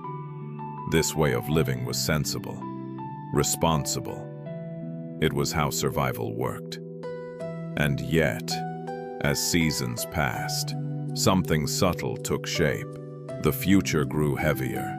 Each new season arrived with its own demands, its own delays. The relief he imagined always moved just beyond reach, settling into the next cycle instead. After this season, he would say again, and life would continue, grounded firmly in what was coming, while the days themselves passed quietly beneath his feet. He did not notice what was being missed. There was no reason to look. The work was real. The waiting felt justified. And so the farmer lived with his eyes on the horizon, trusting that the life he meant to live would begin once the conditions were finally right. Over time, the farmer stopped noticing the present as a place to be. It became something to pass through. Each day existed to support the next season. Each effort pointed forward, toward an outcome that was never quite here yet. The present did its job quietly, without asking to be acknowledged. He woke with a list already forming in his mind. Fields to check, tools to repair, water levels to monitor. These tasks filled the hours naturally, leaving little space for anything else to appear. When something pleasant surfaced, a cool breeze, a moment of laughter. The simple satisfaction of finished work, it was registered briefly and then released. There was no time to stay with it. The day had to keep moving. Even rest was shaped by this logic. He rested so he could work again. He ate so he could continue. He slept so the next morning would be possible. Nothing stood on its own. Everything served something else. This way of living felt responsible. It felt mature. The farmer did not question it, because questioning felt impractical. What good would it do to dwell on the present when the future still required so much effort and so attention leaned forward? The body stayed in the now, but the mind lived a step ahead, calculating, adjusting, preparing. The present became a narrow bridge, useful, but not meant to be occupied for long. Seasons passed like this. Work replaced work. Waiting replaced waiting. Each completed cycle brought a brief sense of relief, followed almost immediately by the weight of the next one. The farmer did not call this postponement. He called it patience. He believed he was doing what needed to be done, enduring what had to be endured, so that life could eventually settle into something easier. What he did not see was how quietly this habit shaped his days. The present lost its texture. It was no longer a place where life happened. It was a tool, something to be used up on the way to something better. And because of that, whole days passed without being fully entered. Moments arrived and left without being felt. The farmer moved steadily forward, supported by effort and hope. unaware that the life he was waiting to live was already unfolding beneath his feet. The farmer had a phrase he returned to often. He did not think of it as a belief. It was simply something he said, quietly, almost without noticing. Later, it will be different.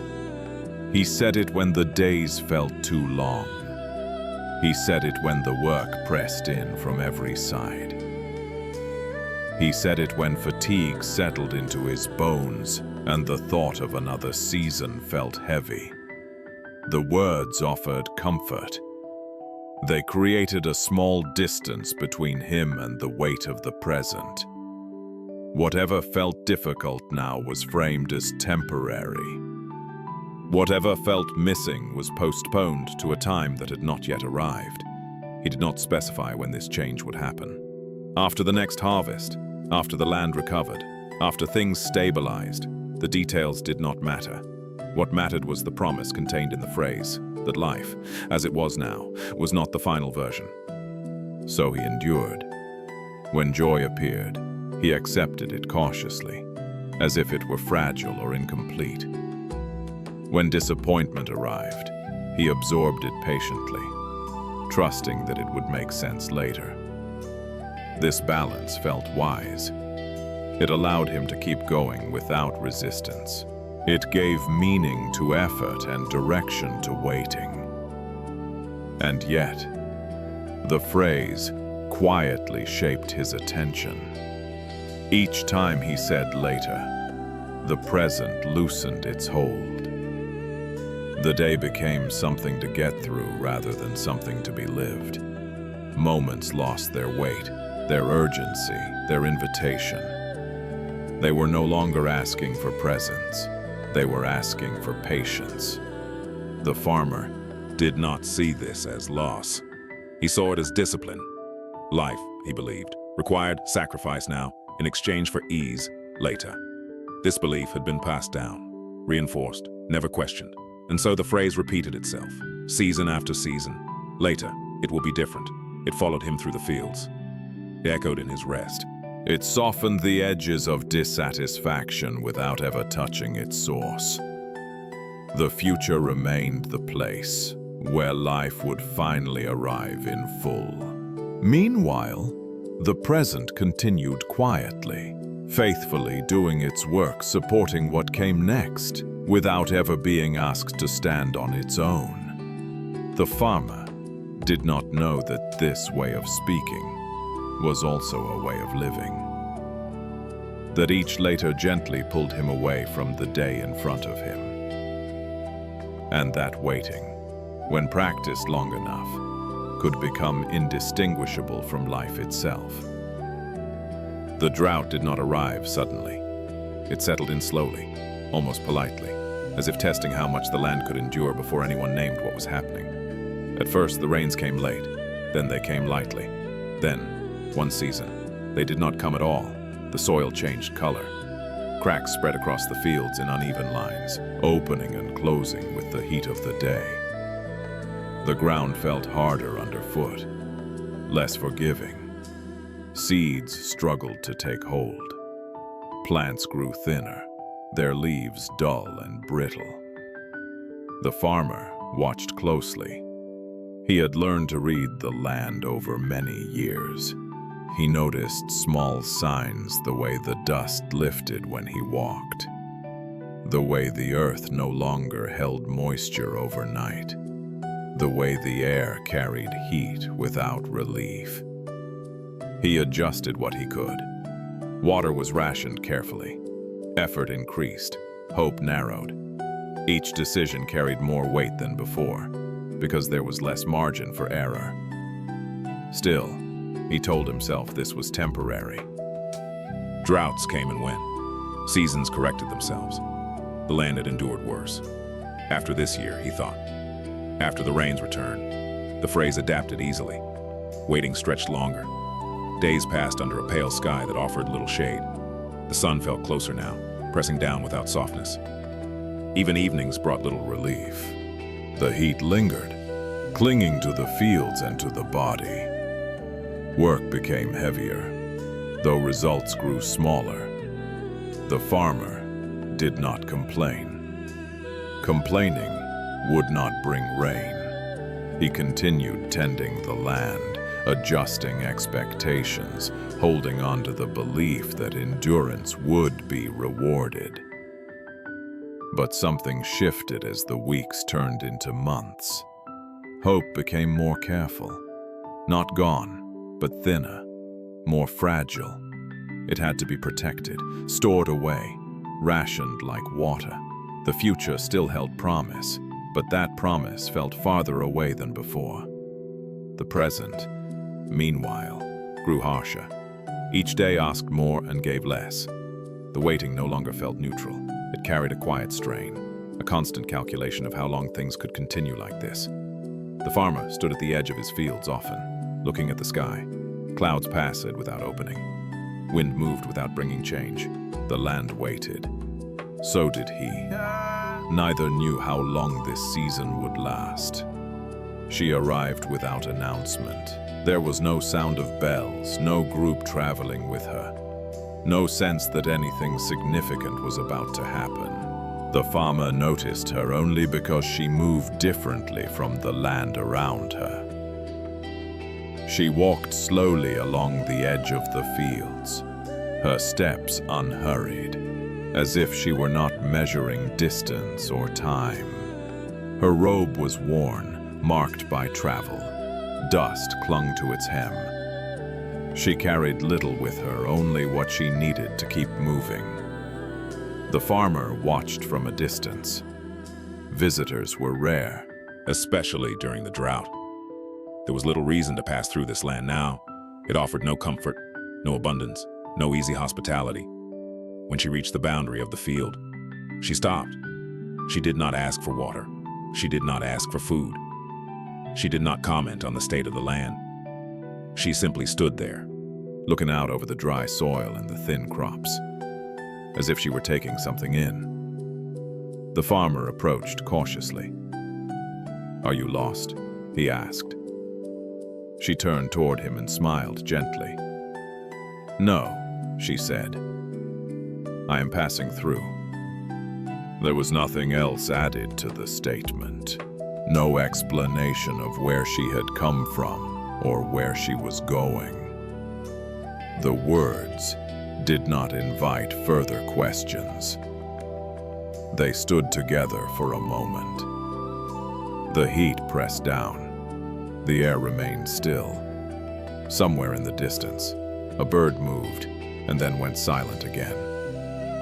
"You may rest here if you need to," the farmer said, out of habit, more than generosity. Hospitality was a custom, even in difficult times. She nodded. "Thank you." She sat on a low stone near the edge of the field, placing her pack beside her. She did not collapse with fatigue. She did not stretch or adjust herself. She sat as if sitting were not a pause between movements, but an activity complete in itself. The farmer noticed this. He had spent much of his life sitting only when work allowed it, only when something else had been finished. Sitting without purpose felt unfamiliar, even wasteful. The nun did not appear to be waiting for anything. She looked at the land, at the sky, at the way light settled over the fields as the afternoon leaned toward evening. Her presence did not alter the heat or soften the drought, but it changed the feeling of the moment. There was no urgency around her, no sense of pushing forward or holding back. She was simply there, as the land was there, as the sky was there. After a while, the farmer returned to his work, but his attention drifted back to the edge of the field more than once. Each time, the nun was still seated, unmoving, her posture unchanged. She did not seem troubled by the waiting. She did not seem hopeful either. She seemed present. The farmer could not name why this unsettled him. Nothing had been said. Nothing had been offered. And yet, the simple fact of her being there without expectation, without complaint, without a plan, introduced a different rhythm into the dry, stretched-out day. The land remained dry, the waiting remained, but something else had arrived quietly alongside them. The sun began to lower without ceremony. It did not announce itself. It did not wait for rain. It did not adjust its pace for the condition of the land. Light softened first, then thinned, stretching longer shadows across the cracked earth. The dry fields did not change. The soil did not open. The crops did not recover. And yet, the evening arrived anyway. The farmer stood at the edge of the field and watched the sky deepen from pale blue into something warmer, heavier. Orange bled slowly into the horizon, touching the dust in the air and turning it briefly golden. The nun remained seated on the stone. She did not look upward in awe. She did not bow or close her eyes. She simply noticed. The farmer felt something unfamiliar tighten in his chest. For weeks, he had watched the sky only for clouds. Every glance upward had been a question. Every sunset had been a disappointment because it was not rain. But now, without intending to, he saw the colors. He saw the way the light caught the edges of the dry stalks, how even the failing crops held the sun for a moment before releasing it. He saw how the valley softened as the heat loosened its grip, how the air shifted almost imperceptibly. This is useless, a thought rose in him. Beauty would not save the harvest. Color would not fill the well. Light would not change the coming weeks. And yet, the thought did not settle as firmly as it usually did. The nun spoke softly, not looking at him. "The sun sets even in drought," she said. There was no emphasis in her voice, no meaning pushed forward. The words were simply placed into the air, like a stone set gently on the ground.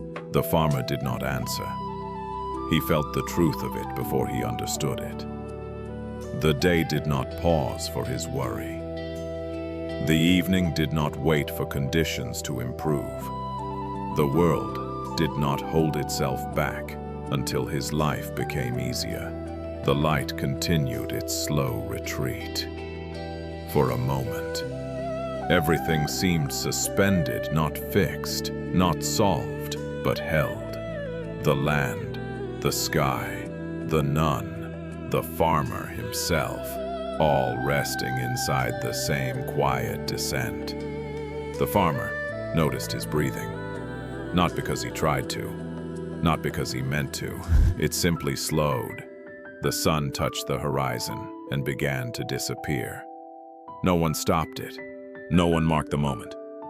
And when the light finally slipped away, leaving only the first hint of coolness in the air, the farmer realized something subtle but unsettling. He had been present for the whole thing, not waiting, not measuring, not bargaining with the future. Just here, the drought remained. Tomorrow would bring the same questions, the same uncertainty. But this moment, this ordinary, unhelpful, unproductive moment had been lived. And once lived, it did not ask for justification. The night came quietly. No wind followed the sunset.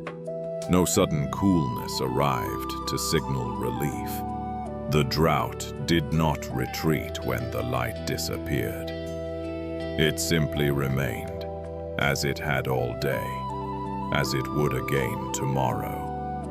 The farmer lit a small lamp inside his house. Its flame was steady but weak, barely pushing back the darkness. Shadows gathered in the corners of the room. The walls held the marks of years' repairs made, cracks left untouched, tools hung where they had always been. He sat down at the low table. Usually, this was the hour when his mind raced ahead. Tomorrow's work, tomorrow's worries, tomorrow's calculations about what might still be saved if the rains came soon. But something had shifted.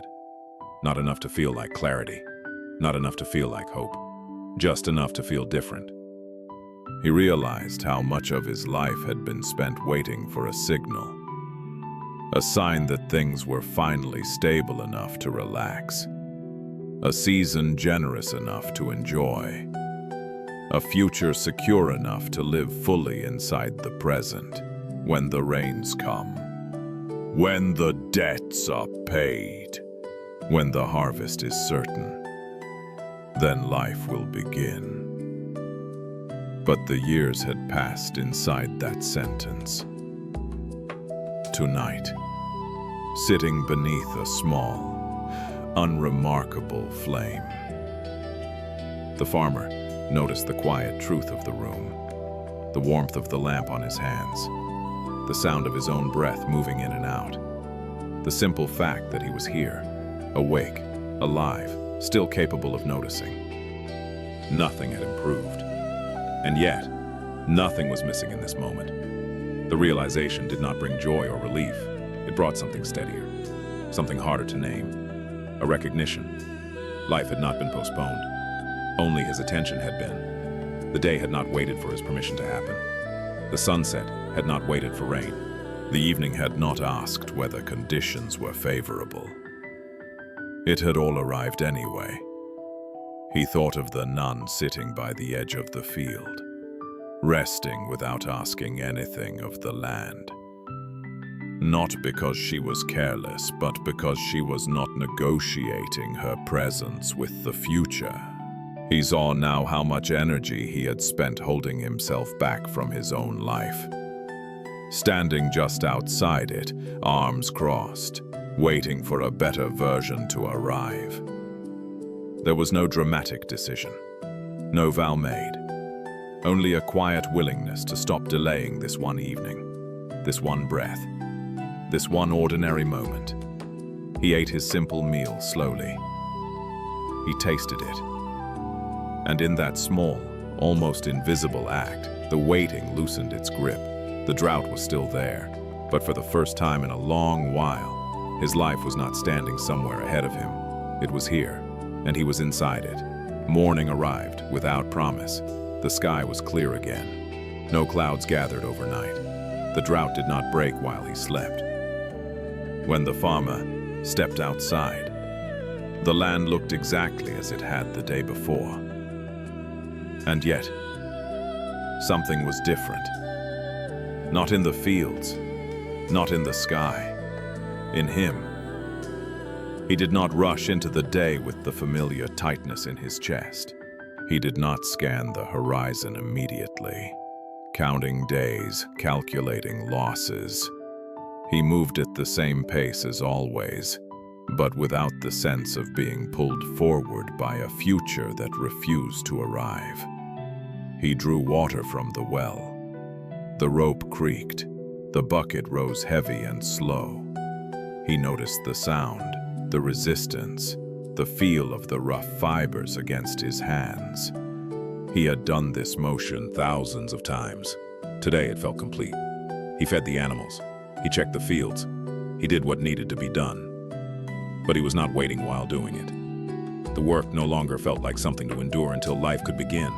It felt like life itself, limited, imperfect, unfinished, but real. The thought came quietly. If the rain comes, I will receive it. If it does not, I will still be here. Not as resignation, not as bravery, as truth.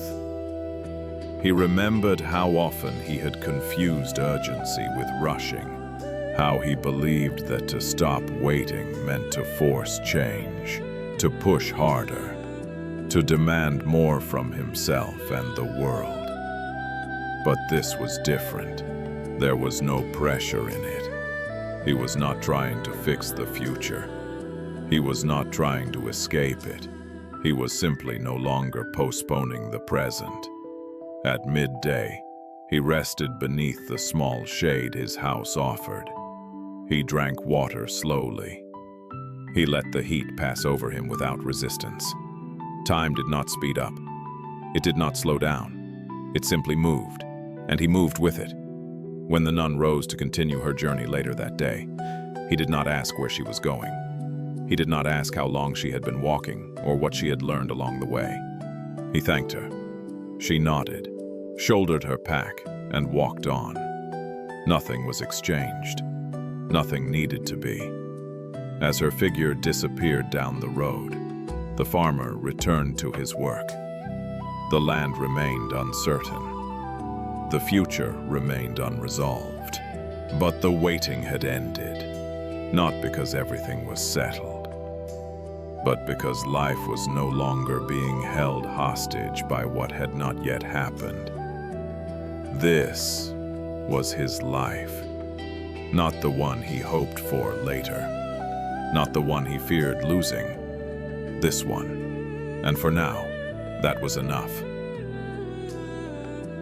It did not begin with silence. It began with words. Words spoken too quickly. Words spoken with heat still in the chest.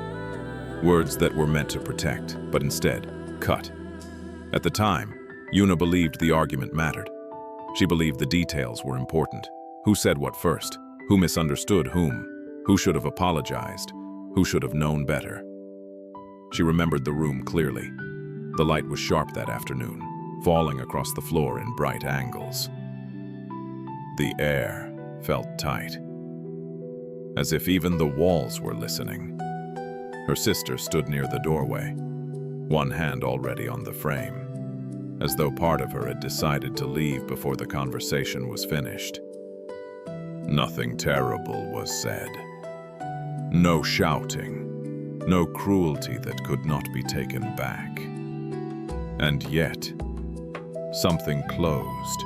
When her sister left that day, the house felt quieter, but not empty. Yuna assumed there would be time. Time to cool down. Time to find better words. Time to return to the conversation with softer voices and clearer understanding. Days passed, then weeks. The silence that followed did not feel dangerous at first. It felt temporary, even useful. A pause, a chance to regain balance. I will write to her soon, Yuna told herself. Not today, not while emotions are still raw, not until I know exactly what to say. The days became months, the months folded into years, and the silence changed its weight. It no longer felt like a pause. It began to feel like a presence. Yuna continued with her life. She married. She worked. She laughed with friends. She took part in the ordinary flow of seasons and responsibilities. From the outside, nothing seemed broken, but somewhere beneath the surface, the unwritten letter began to take shape. She carried it without paper, without ink, without a single finished sentence. It lived in her chest, forming itself again and again in moments when the world slowed enough for memory to speak. Late at night, on long walks, during quiet afternoons when the mind drifted back to unfinished things. She rehearsed apologies that were never sent, explanations that softened with time, messages that began simply, "I miss you," and ended nowhere. Each time she stopped herself. The words did not feel ready. The timing did not feel right. And beneath those reasons lived another truth she did not yet know how to name. Fear. Fear that the silence had grown too large. Fear that her letter would arrive too late. Fear that what remained between them could no longer be repaired. So she waited. Not actively. Not consciously. But patiently enough for 10 years to pass without a single word crossing the distance between two sisters who once shared the same room, the same laughter, the same unspoken understanding. The silence did not shout, it simply stayed, and in staying, it began to shape her life in ways she did not yet recognize. The letter began to write itself without her consent. It formed quietly, sentence by sentence, in the spaces between tasks. While she washed dishes, while she folded clothes, while she lay awake, listening to the house settle at night. She never sat down to write it, but she knew exactly how it would begin. I don't know how much time has passed. I don't know if you want to hear from me. I don't even know if these words are welcome. The opening changed often. Sometimes it was careful and formal, sometimes simple, sometimes desperate. But it never reached the end. Yuna told herself she was waiting for clarity, waiting for the right tone, waiting until she could write without reopening old wounds. But clarity did not arrive. Instead, the letter grew heavier. Each year that passed added weight to every sentence. The apology felt smaller against the length of silence. The greeting felt awkward now, as if 10 years had placed too much distance between two people who once knew each other's thoughts without speaking. She imagined her sister receiving the letter, reading it once and setting it aside, reading it halfway and stopping, not reading it at all. She imagined questions she could not answer. Why now? Why after all this time? Why should I believe anything has changed? The imagined responses kept her still. So the letter remained unfinished. She carried it through weddings and funerals, through holidays that felt slightly off because someone was missing, through moments of joy that carried an unexpected edge, as if something unresolved had quietly taken a seat beside her. Occasionally, she would come close. She would take out paper. She would sit at the table. She would hold the pen. And then the familiar hesitation would return. The words felt fragile. The silence felt solid. Breaking it seemed more dangerous than maintaining it. She told herself that silence was neutral, that not writing was not the same as choosing distance, that time itself would soften what words could not. But time did not soften it. Time only deepened the outline of what had never been said. The letter did not fade. It waited, not on paper, not in ink, in her body, in the tightening of her chest when she thought of her sister's name, in the pause that appeared whenever someone mentioned family, in the quiet knowledge that something important had been left unfinished and was still quietly asking for attention. Yuna did not yet understand this. She only knew that the silence had become part of her, and that something inside her was beginning to grow tired of carrying it alone. For a long time, Yuna believed silence was a kind of protection. It kept old wounds from reopening. It kept her from saying the wrong thing. It kept her from being rejected outright. Silence felt safer than words. But over the years, its shape began to change. It was no longer empty space. It became something that occupied the room. She noticed it first in small ways. When friends spoke casually about their sisters, sharing ordinary complaints and ordinary affection, Yuna felt a brief tightening inside her chest. Not jealousy, not sadness exactly. Absence. At family gatherings, when someone asked about relatives who lived far away, she would answer vaguely.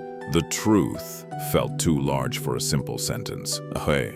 Explaining 10 years of silence required more words than she was ready to offer, so she said less, and the silence grew.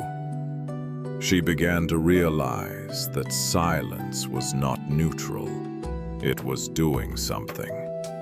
It was shaping her days quietly, influencing how freely she spoke, how openly she reached toward others. The longer she carried the unfinished letter, the more cautious she became, as if part of her learned that closeness was something easily broken and therefore best approached carefully. Sometimes, late at night, she imagined a future where nothing changed, years passing the same way, the silence aging along with her, the distance becoming permanent simply because it had lasted so long. The thought unsettled her, not because she missed a specific version of her sister, but because she missed the possibility of repair. She missed the chance to be imperfect and forgiven. She missed the risk of being heard. The silence had taken those risks away without asking. One evening, as she sat alone after the house had gone quiet, the weight of it became unmistakable. The letter in her mind no longer felt like something unfinished. It felt like something overdue. She realized then that silence was not keeping her safe. It was keeping her still. It was allowing time to pass without her participation, letting distance grow while she told herself she was being careful, considerate, patient. But patience, she saw now, had quietly turned into avoidance. The fear beneath it all was finally visible. Fear that the moment to speak had passed. Fear that words, once sent, could not be retrieved. Fear that silence had become the only thing holding the past together. And yet, beneath the fear, another feeling stirred. Not urgency, not courage, a simple exhaustion. She was tired of carrying the letter alone, tired of rehearsing conversations that never happened, tired of protecting a silence that no longer protected her. For the first time in 10 years, the thought arose, not as a plan, not as a decision, but as a quiet recognition. Not writing had also been a choice. And it had a cost. The old postman had been walking the same streets for longer than Yuna could remember. When she was a child, he had already been old. When she became an adult, he had simply grown slower. His back was slightly bent now. His steps were careful, measured. The leather bag that once looked heavy against his side hung lighter these days, as if fewer letters were being written, fewer words needing to be carried from one house to another. Yuna noticed him one afternoon as she sat outside her home, watching the river move past without urgency. He paused when he saw her, not because he had mail to deliver, not because he was tired. He paused as if noticing her noticing him. "Good afternoon," he said, adjusting the strap of his bag. "Good afternoon," she replied. For a moment, they sat in the shared quiet of the street. The sound of water, the distant movement of people going about their lives. "Nothing remarkable. You've been thinking," he said. It was not a question. Yuna smiled faintly. "I suppose I have." He nodded, as if this confirmed something he already knew. People who sit and watch the river usually are. He lowered himself onto the bench beside her with care, placing his bag at his feet. The movement took time. He did not rush it. He did not apologize for the slowness. They sat together. Yuna noticed how comfortable he seemed with pauses, how he did not fill the air with unnecessary words, how the silence around him felt different from the silence she carried. Not heavy, not guarded, simply present. "I've carried letters for most of my life," he said after a while. "Words people couldn't bring themselves to carry alone." Yuna felt a quiet tightening in her chest. "Some were joyful," he continued.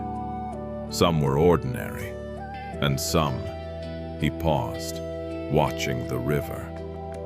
"Some were written much later than they should have been." She did not look at him, but she knew the words were not accidental. "What happens to those?" she asked softly. He smiled, not unkindly. "They still arrive, just not at the moment they were meant for." He reached into his bag and adjusted a bundle of envelopes, careful and habitual. His hands moved with the memory of thousands of deliveries. "I've noticed something," he said. "The letters people regret most are not the ones that were written poorly." Yuna waited. "They are the ones that were never written at all." The words settled between them without weight or accusation. The old man did not turn to her. He did not ask who the letter was for. He did not tell her what she should do. He simply sat there, as if time itself had taken a seat beside her, neither rushing nor delaying, only making itself visible. Yuna felt something inside her shift. Not urgency, not resolve, just a quiet recognition. Time was not waiting. And neither, she realized, was the silence. The old postman did not speak right away. He watched the river as if listening to something beneath its surface. Something that did not need to be named. Yuna felt the familiar urge to fill the silence. To say something polite, something light, something that would close the opening his words had created. But she did not. She stayed. After a while, he spoke again. "I have delivered letters to people near the end of their lives," he said quietly. "People who know they do not have much time left." Yuna's breath slowed. "They rarely talk about the letters they received," he continued. "They rarely talk about the words that reached them." He shifted slightly on the bench, his movements careful. "They talk about the ones they never sent." He did not look at her. "They speak of them as if they were objects left behind in a room they are about to leave forever. Letters folded and placed somewhere safe. Letters written in the mind, rewritten again and again, waiting for a moment that never quite arrived." Yuna felt the weight of the unwritten letter stir in her chest. "Some people say they were waiting for the right words," he said. "Some say they were waiting for the right time. Some say they were trying not to cause pain." He paused. "But the pain does not disappear. It only changes shape." The river moved on, indifferent, steady. "I have seen people hold on to silence as if it were neutral," he said. "As if not choosing were not also a choice." Yuna's hands rested in her lap. She noticed how tightly they were clasped. When time grows short, the postman went on. The silence becomes very loud. It was not said as a warning. It was said as a fact. They asked themselves whether the words would have changed anything, he said. Whether the letter would have healed or only reopened old wounds. He nodded slowly. Sometimes it would have changed nothing. Sometimes it would have changed everything. And sometimes, he added, it would have changed only one thing, what Yuna asked. He turned to her then, his eyes gentle, unhurried. The weight they carried alone. The words settled deeply. The old man reached into his bag and took out a small stack of blank paper. It was worn at the edges, creased from being carried too long. "I keep these for myself," he said, "for notes I never quite finish writing." He placed the paper between them on the bench. "I have learned something from walking the same streets for so many years," he said. "Time does not wait for readiness. It only moves." He stood slowly, lifting his bag with care. "I am not telling you what to write," he said, "or when." He smiled softly. "I am only telling you what people wish they had done when waiting is no longer an option."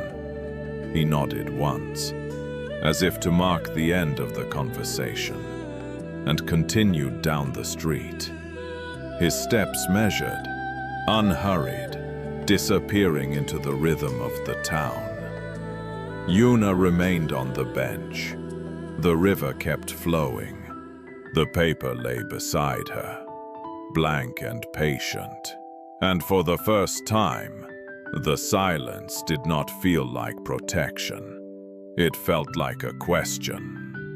Yuna did not write the letter that day. She carried the blank paper home, folded carefully, as if it were something fragile. She placed it on the table and went about her evening as usual. Dinner was prepared. Dishes were washed. The house settled into its familiar quiet. The paper waited. She passed it more than once. Each time, her steps slowed slightly. Each time, she told herself she would return to it later after rest, after thought, after clarity arrived. But clarity did not arrive. Instead, fatigue did, the kind that comes not from work, but from carrying something unfinished for too long. She sat down. The pen felt heavier than it should have. Its weight pressed into her fingers, unfamiliar despite years of ordinary writing. The blankness of the page did not invite words. It exposed hesitation. She did not know how to begin. The rehearsed openings dissolved when faced with ink and paper. Apologies felt too formal. Explanations felt too long. Silence hovered at the edge, offering its familiar comfort. She noticed her breathing. Shallow at first, then slower. The room was quiet. No one was watching. No outcome was guaranteed. She wrote a single line. Not an apology, not an explanation. Just a greeting. Her hand paused. The line did not feel complete. It did not feel sufficient. It did not feel safe. But it existed. She did not try to fix it. She did not cross it out. She let it be there, imperfect and exposed. Another line followed, then stopped. The pen rested on the page, waiting. She felt the familiar urge to stand up, to postpone, to protect herself from what came next. But she stayed seated, not because she was ready, because she was tired of waiting to be. The words came slowly, unevenly. Some sentences felt unnecessary. Some felt too sharp. She did not correct them. She did not search for better ones. She wrote what was available. Fear remained. So did uncertainty. But they no longer stopped her hand. When she finished, the letter did not feel resolved. It did not feel clean or complete. It felt honest enough. She folded the paper. Her hands trembled slightly, not with panic, but with the unfamiliar sensation of having acted without assurance. She placed the letter by the door, not mailed, not hidden, placed where it could be seen. The action was small, but it shifted something fundamental. The silence no longer held everything. Something had moved. The next morning, Yuna did not feel different. There was no sense of relief waiting for her when she woke.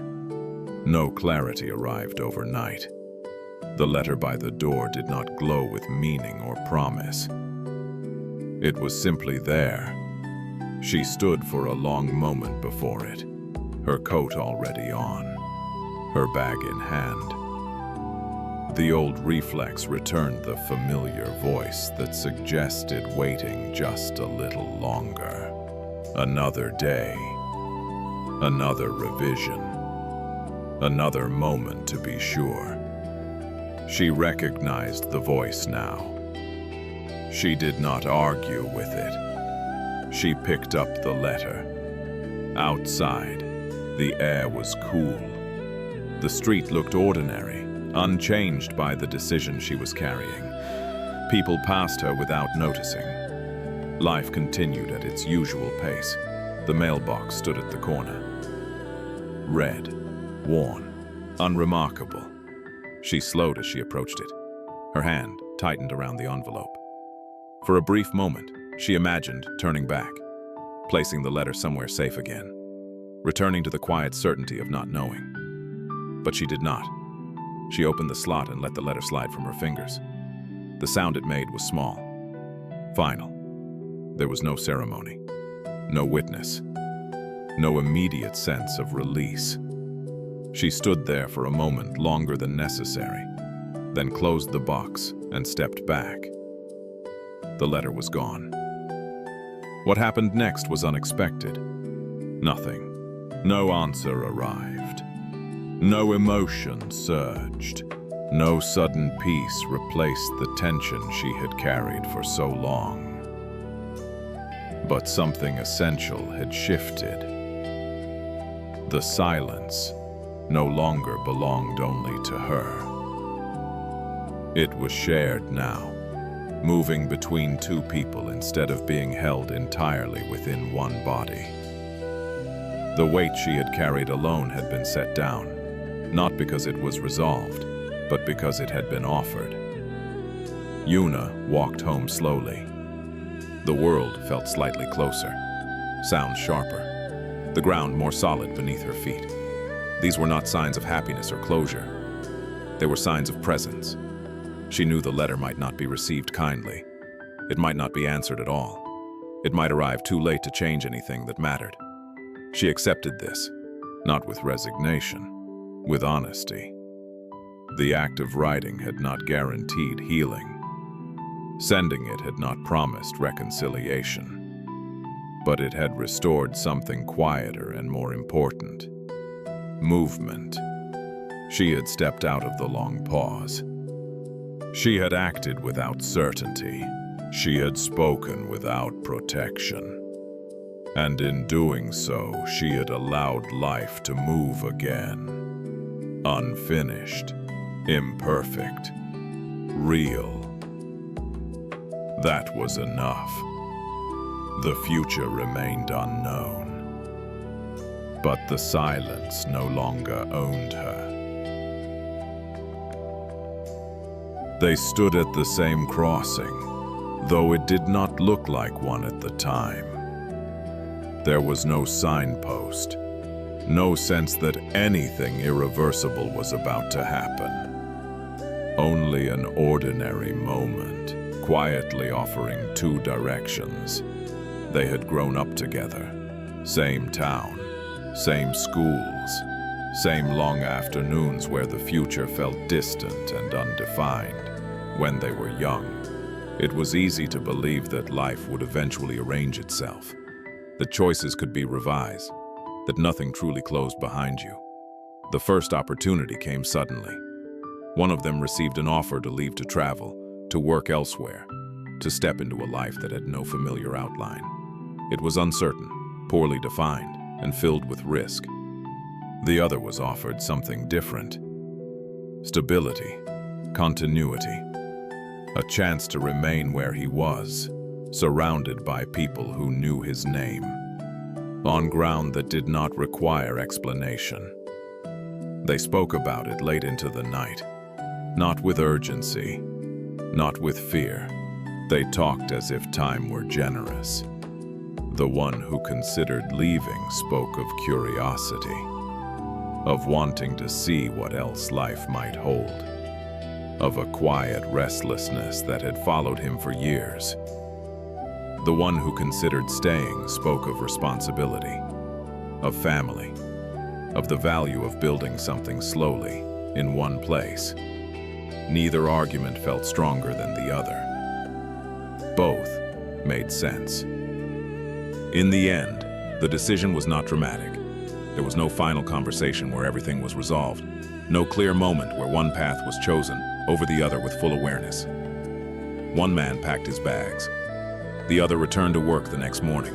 They promised to stay in touch. They meant it. At the time, distance did not feel like distance, and it felt temporary, manageable.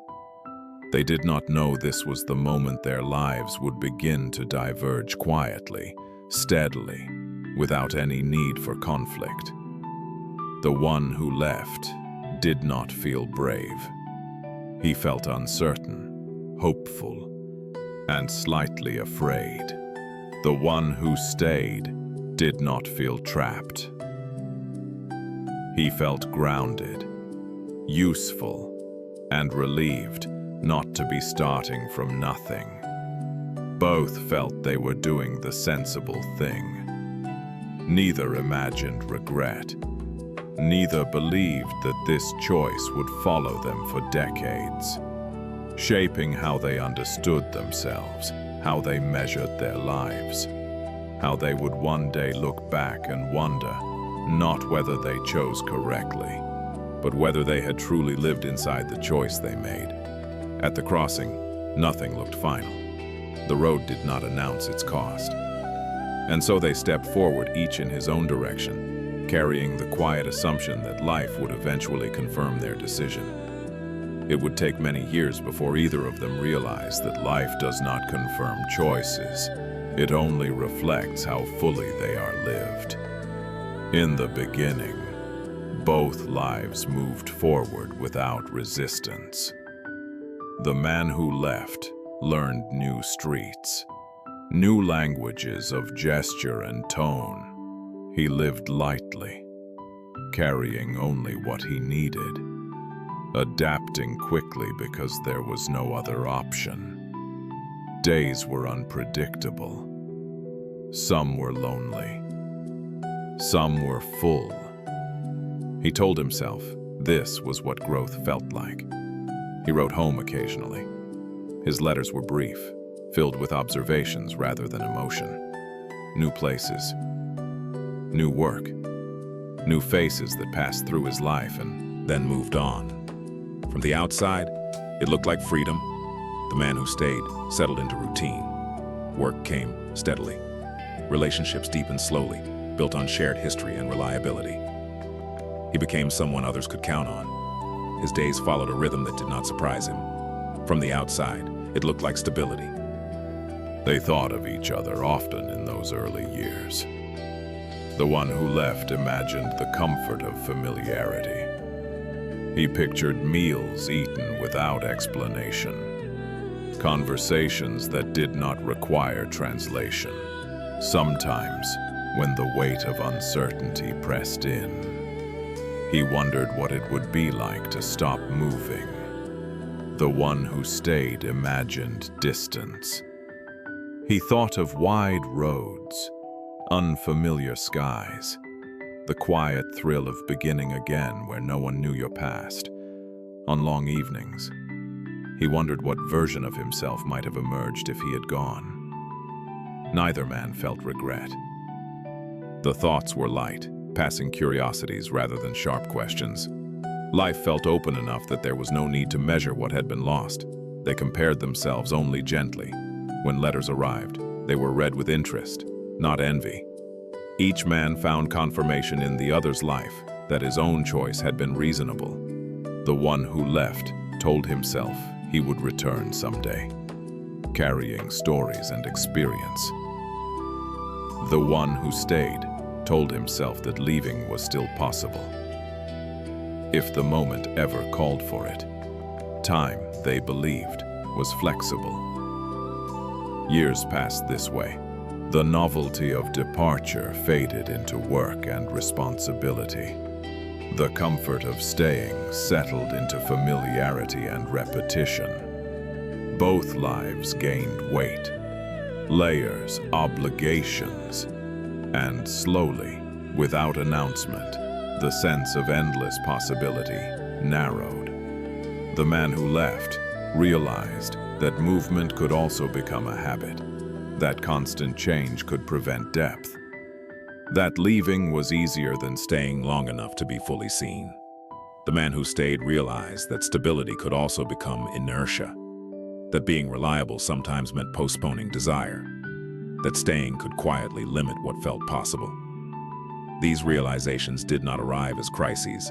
They arrived as small pauses, moments where each man noticed a faint distance between the life he was living and the life he had imagined, not different enough to demand change, but present enough to be felt. Still, neither turned back. Life was busy. Life was workable. And so the years continued, carrying both men forward along paths that felt increasingly solid beneath their feet. The question of whether they had chosen well remained unasked. For now, there was no need. The first feeling was not regret. It was too early for that. It arrived as a mild discomfort, easy to overlook. A sense that something had been passed by without being fully noticed. Nothing sharp enough to stop a day or change a plan. Just a pause. The man who left felt it while unpacking his bag one evening, realizing that he no longer remembered when this city had begun to feel familiar. He noticed how easily he moved through it now. how little effort it took to adapt. The ease surprised him. He had expected struggle to mean progress, but the struggle had softened into routine. Movement had become normal. Staying nowhere long enough to be challenged had its own quiet cost. He wondered, briefly, what it would be like to remain, not just to stop moving, but to stay present, long enough for something to ask more of him. The man who stayed felt it on a quiet afternoon, watching the same street he had known for years.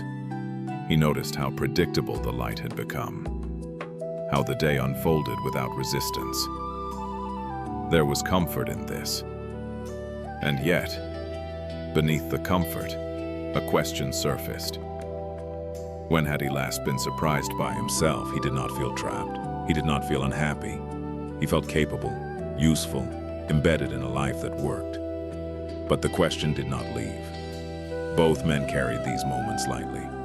They did not speak of them. They did not dwell. The feeling was not strong enough to demand attention. It could be explained away easily as fatigue, as restlessness, as a passing mood. So it was explained away. Life offered plenty of reasons to stay occupied. Responsibilities increased. Relationships deepened or ended. Time filled itself. And yet, the small discomfort returned occasionally.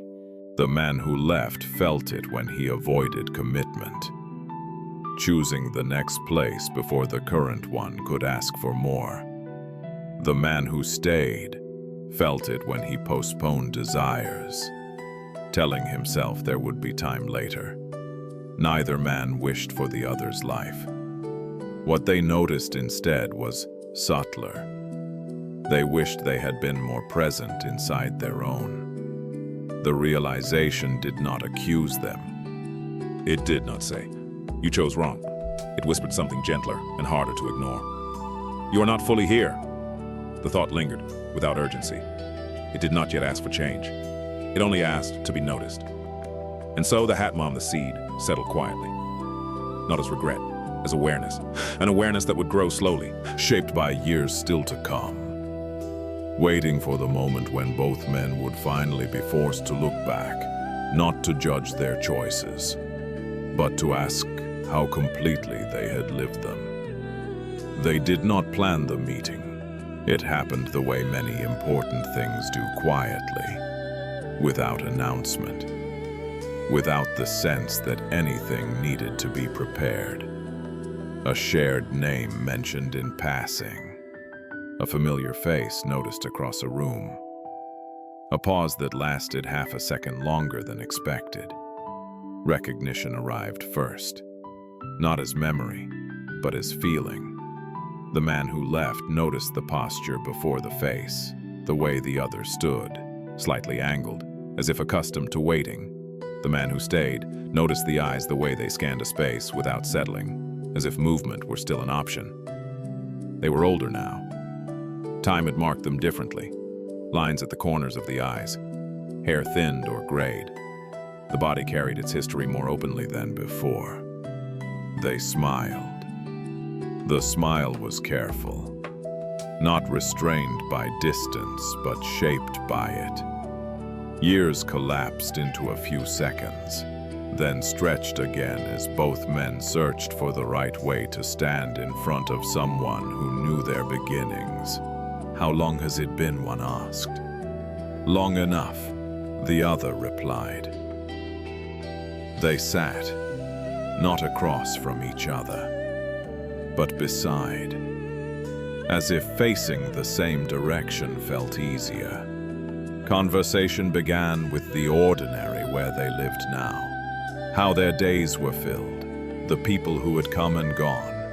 The details were shared lightly. Neither man offered a summary of his life. There was no need. What mattered was not what had happened, but how it had settled. There were pauses, not awkward, considered. Each pause held the weight of what could be said and what did not need to be. They did not ask about regrets. They did not compare outcomes. The question hovered nearby, but neither reached for it. Not yet. Instead, they spoke of time, how quickly it had passed, how slowly it had moved at certain points, how strange it felt to look back and realize how much had been lived without noticing the living itself. The man who stayed mentioned the town. It hasn't changed much, he said. The man who left nodded. Neither have I, he replied, then paused, surprised by his own words. They sat with that. Outside, light shifted across the room. Sounds moved past them without interruption. The world did not stop to observe their meeting. And yet, something essential was happening. Two lives, once separated by a single ordinary decision, now sat close enough to feel the quiet truth between them. They were not measuring success.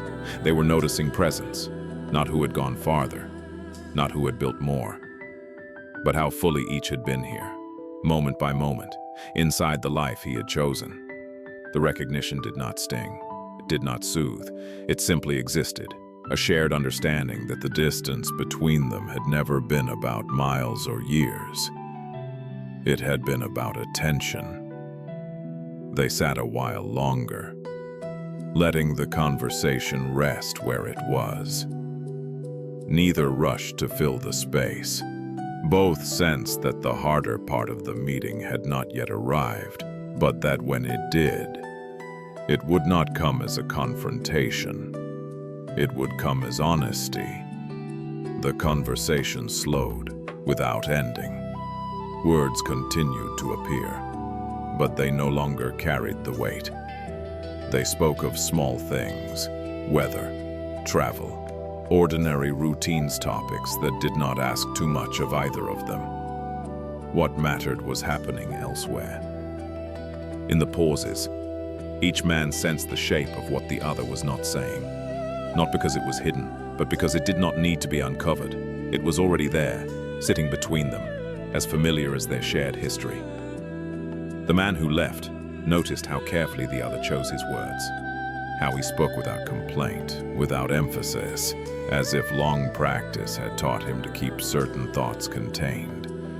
He wondered what had been postponed, not action, but expressions, not decisions but desires. The man who stayed noticed how easily the other shifted topics, how movement still lived in his posture, even now, how his gaze did not linger for long, as if staying too deeply with any one thing might ask for something he was not prepared to give. He wondered what had been avoided, not places, but commitments, not people, but depth. Neither man asked the question, forming quietly in both of them. If you had known then what you know now, would you have chosen differently? The question felt unnecessary. It belonged to a past that no longer existed. Instead, another understanding surfaced, slower and harder to dismiss. The choice itself had not been the problem. The way each had lived inside that choice had been. They had both assumed that time would eventually correct whatever felt incomplete. That meaning would arrive later, after enough experience, after enough stability, after enough movement. Time had not corrected anything. It had only revealed patterns. The man who left felt a tightening in his chest as he realized how often he had left just before things grew difficult. How easily departure had become his solution to discomfort. How rarely he had stayed long enough to be fully known. The man who stayed felt a heaviness settle in his shoulders as he recognized how often he had postponed himself. How responsibility had slowly replaced curiosity. How he had mistaken endurance for presence. These realizations did not need to be spoken. Speaking them would have made them smaller. So they remained quiet. The silence between them was not awkward. It was accurate. It reflected something both men could see clearly now. Without defense, they had lived respectable lives. They had made reasonable choices. They had avoided obvious mistakes. And yet, something essential had been touched only lightly. Not because the paths were wrong, but because attention had wandered. They sat with this recognition, letting it settle without trying to resolve it. Neither man sought reassurance from the other. Neither asked for validation. They did not need it. What mattered was not confession. It was acknowledgement. A shared understanding that regret does not always come from choosing the wrong road. Sometimes, it comes from walking the right one without fully arriving. They remained seated a while longer, letting the quiet do its work. Neither knew what would be said next. But both sensed that the most important part of the meeting had already happened, without a single word needing to be spoken. The realization did not arrive as a sentence. It arrived as a feeling that both men recognized At the same time, they had been looking at each other's lives for years from a distance, through stories, through imagined versions that felt simpler than reality. Now, sitting side by side, those imagined lives dissolved. What remained was quieter. Neither man had chosen incorrectly. The man who left had not wasted his life. He had learned, adapted, survived uncertainty. He had seen places the other would never see. The man who stayed had not played it safe at the cost of meaning. He had built continuity, care, and reliability. He had held ground while others passed through. Both lives were valid. Both had been lived with effort. And yet, the same truth rested in both of them. They had each held something back. Not because they were afraid of failure, because they assumed there would be time. Time to commit more deeply. Time to speak more honestly. Time to be fully present later, when life felt more settled. Later had come and gone many times. The man who left understood that movement had sometimes protected him from staying with discomfort long enough to be changed by it. The man who stayed understood that endurance had sometimes replaced attention, allowing days to pass without being fully entered. This was the truth they shared, not regret over a single decision, but a recognition of how often they had lived around their lives rather than inside them. The realization did not accuse. It clarified. They saw now that no path guarantees fulfillment. No choice secures meaning. What gives weight to a life is not the road taken, but the degree to which one shows up for it. They did not speak this aloud. They did not need to. It was enough to feel it together, without defense or without comparison. The meeting had given them something neither had expected. Not answers, not correction, but a mirror. They rose from their seats, slowly. There was no urgency to say more, no promise to meet again. No attempt to rewrite the past. What mattered was already present. They had seen, clearly and without distortion, the cost of half-presence. And with that seeing came a quiet possibility. Not to change what had been chosen, but to live whatever remained more fully. Neither man left the meeting with a clearer answer. There was no sudden certainty about what should have been done differently. No revised version of the past appeared, cleaner or more satisfying than the one they had lived. What became clear instead was simpler. There had never been a perfect path. Every road carried its own losses. Every decision closed certain doors while opening others That asked for a different kind of courage. The mistake had not been choosing one over the other. The mistake, if it could be called that, had been believing that one path would someday remove doubt entirely. The man who left understood now that exploration does not guarantee depth. That movement can be as habitual as staying, and just as capable of becoming a way to avoid what is difficult. The man who stayed understood that stability does not guarantee presence. That building a life carefully can still leave parts of it untouched, unentered, postponed. Neither insight felt heavy. They felt accurate.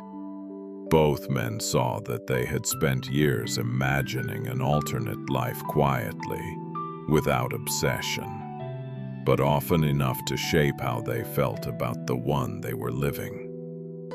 That imagining had cost them something. Not opportunities, attention.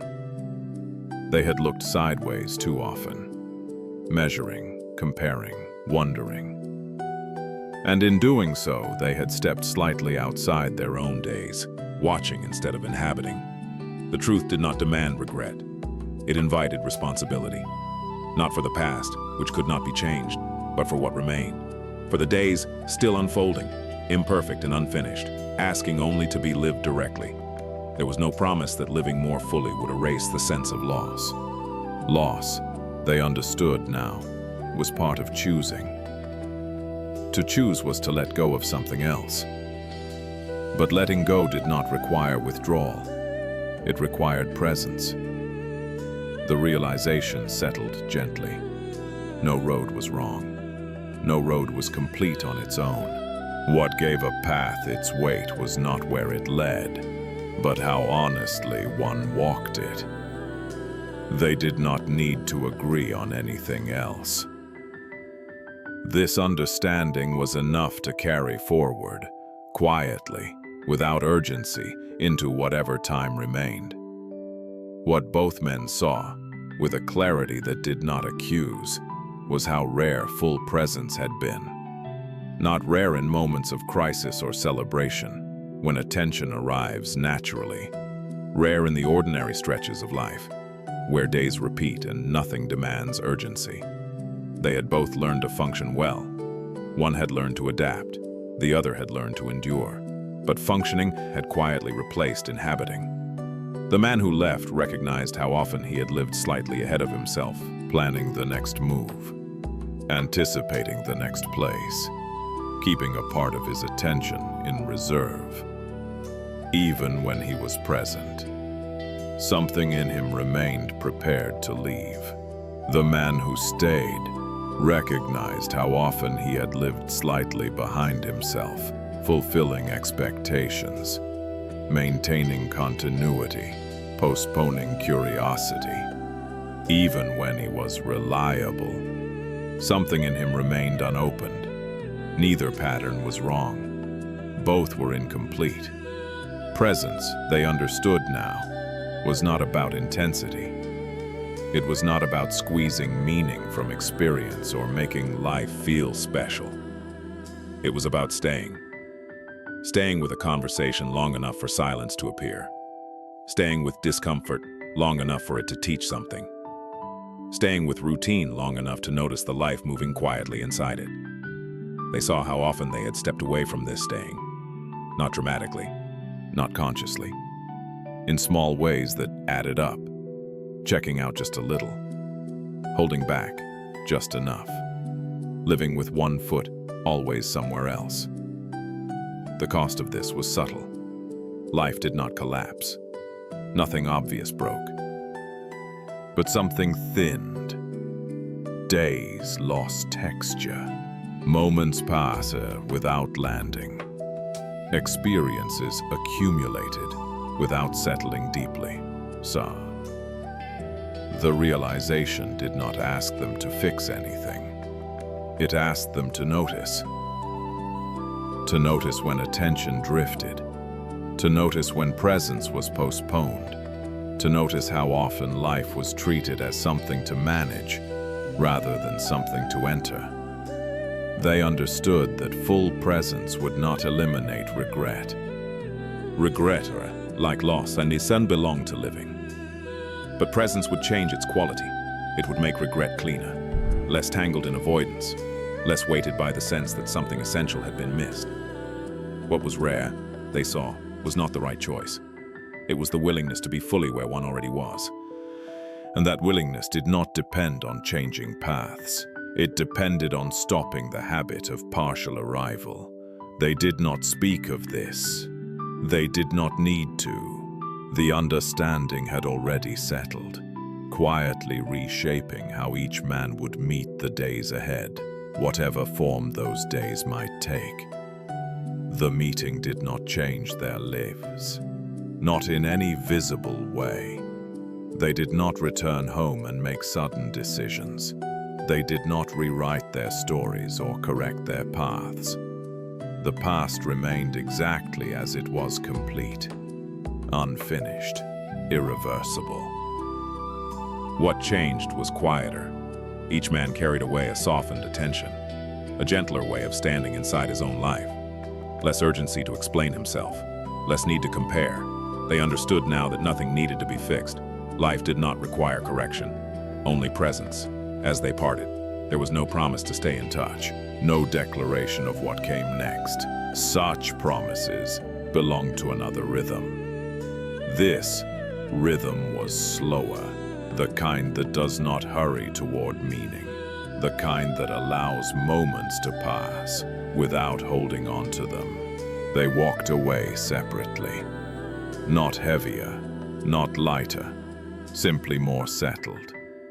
Not because they had found answers, because they had stopped asking the wrong questions. There was nothing more to conclude, no lesson to underline, no path to recommend. Only the quiet sense that whatever road remained would be enough, if it were walked from within. As the story fades, nothing is required of you. You do not need to remember these lives. You do not need to hold their insights. They can dissolve now, the way stories do when they have finished their work. What remains is a slowing, a softening of effort, a loosening of attention. You may notice your breath without adjusting it. You may notice the weight of your body settling. There is nowhere else to go, nothing more to understand. The night continues on its own. And you are free to let these words drift away, as the next part begins not with another story, but with space. You don't need to do anything now. There is nothing you need to follow, nothing you need to understand, nothing you need to remember. Just noticing that sound is arriving and leaving on its own. You don't have to listen carefully.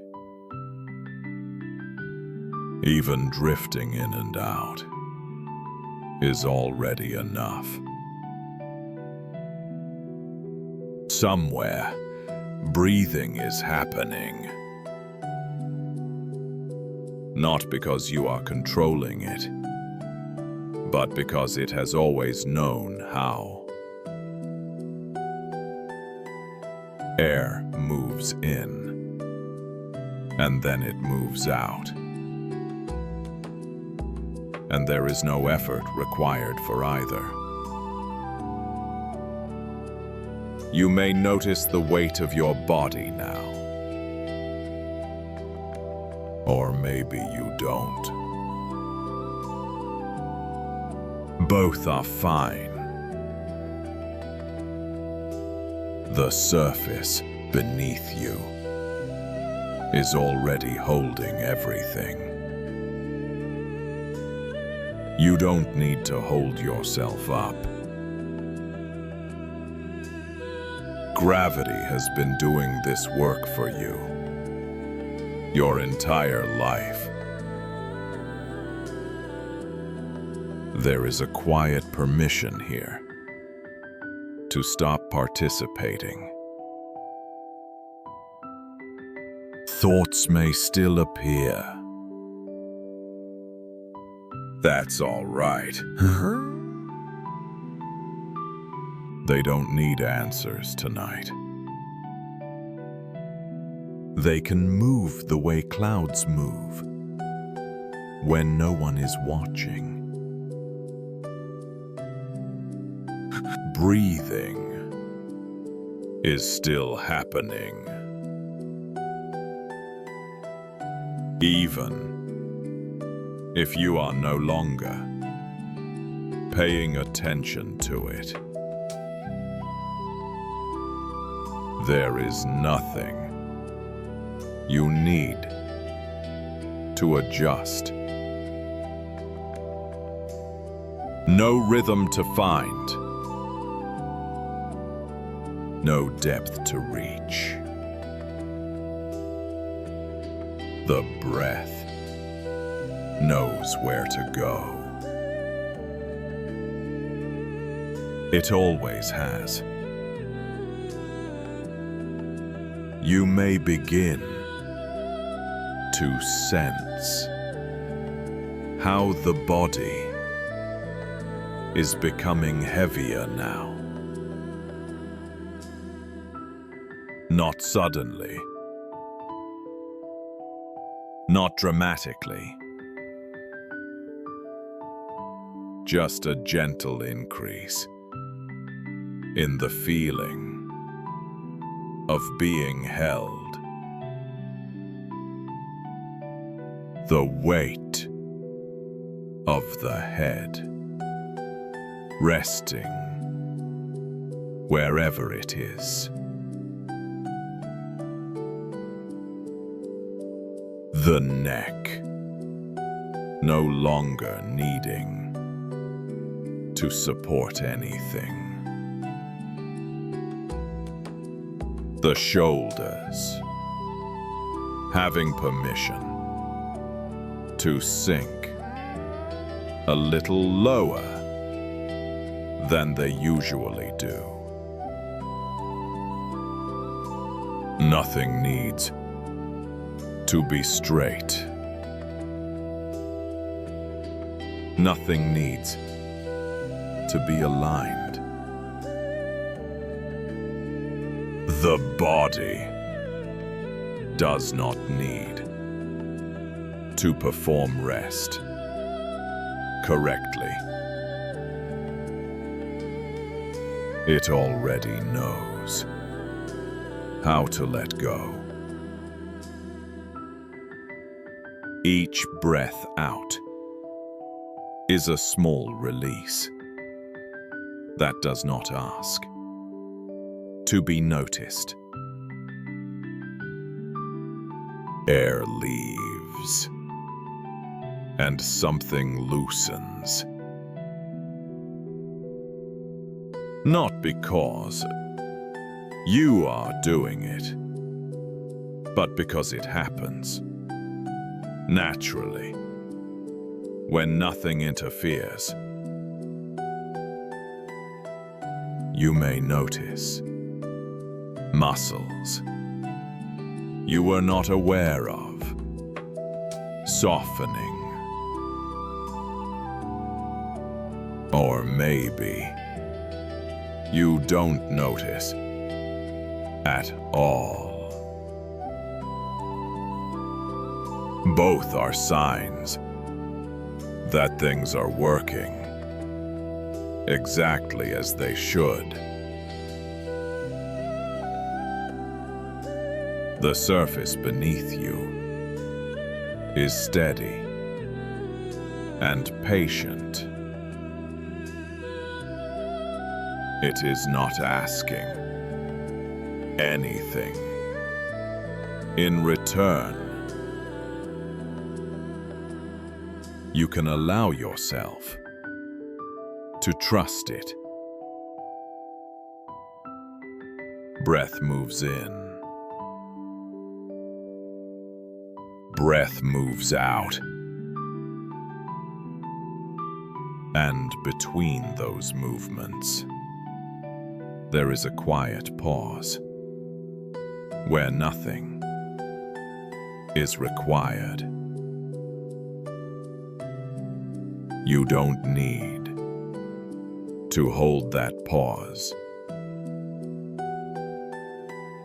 It appears on its own and disappears on its own. Just like everything else. The body is allowed to continue settling, and awareness can follow or not. Either way, everything is fine. Time does not need to move forward now. There is no before, no after. Only this. The sense of passing moments can soften.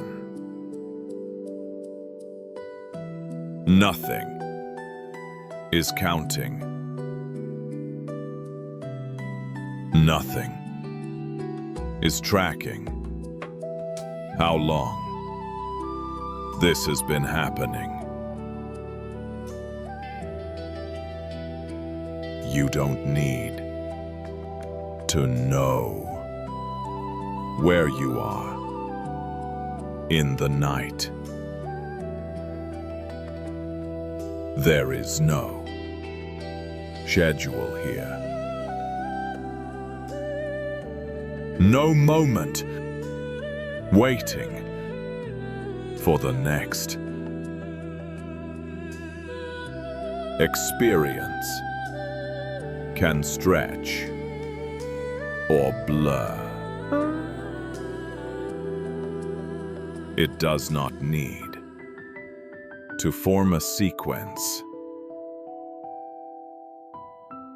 like water moving without direction, like mist resting without shape. Nothing is arriving. Nothing is leaving.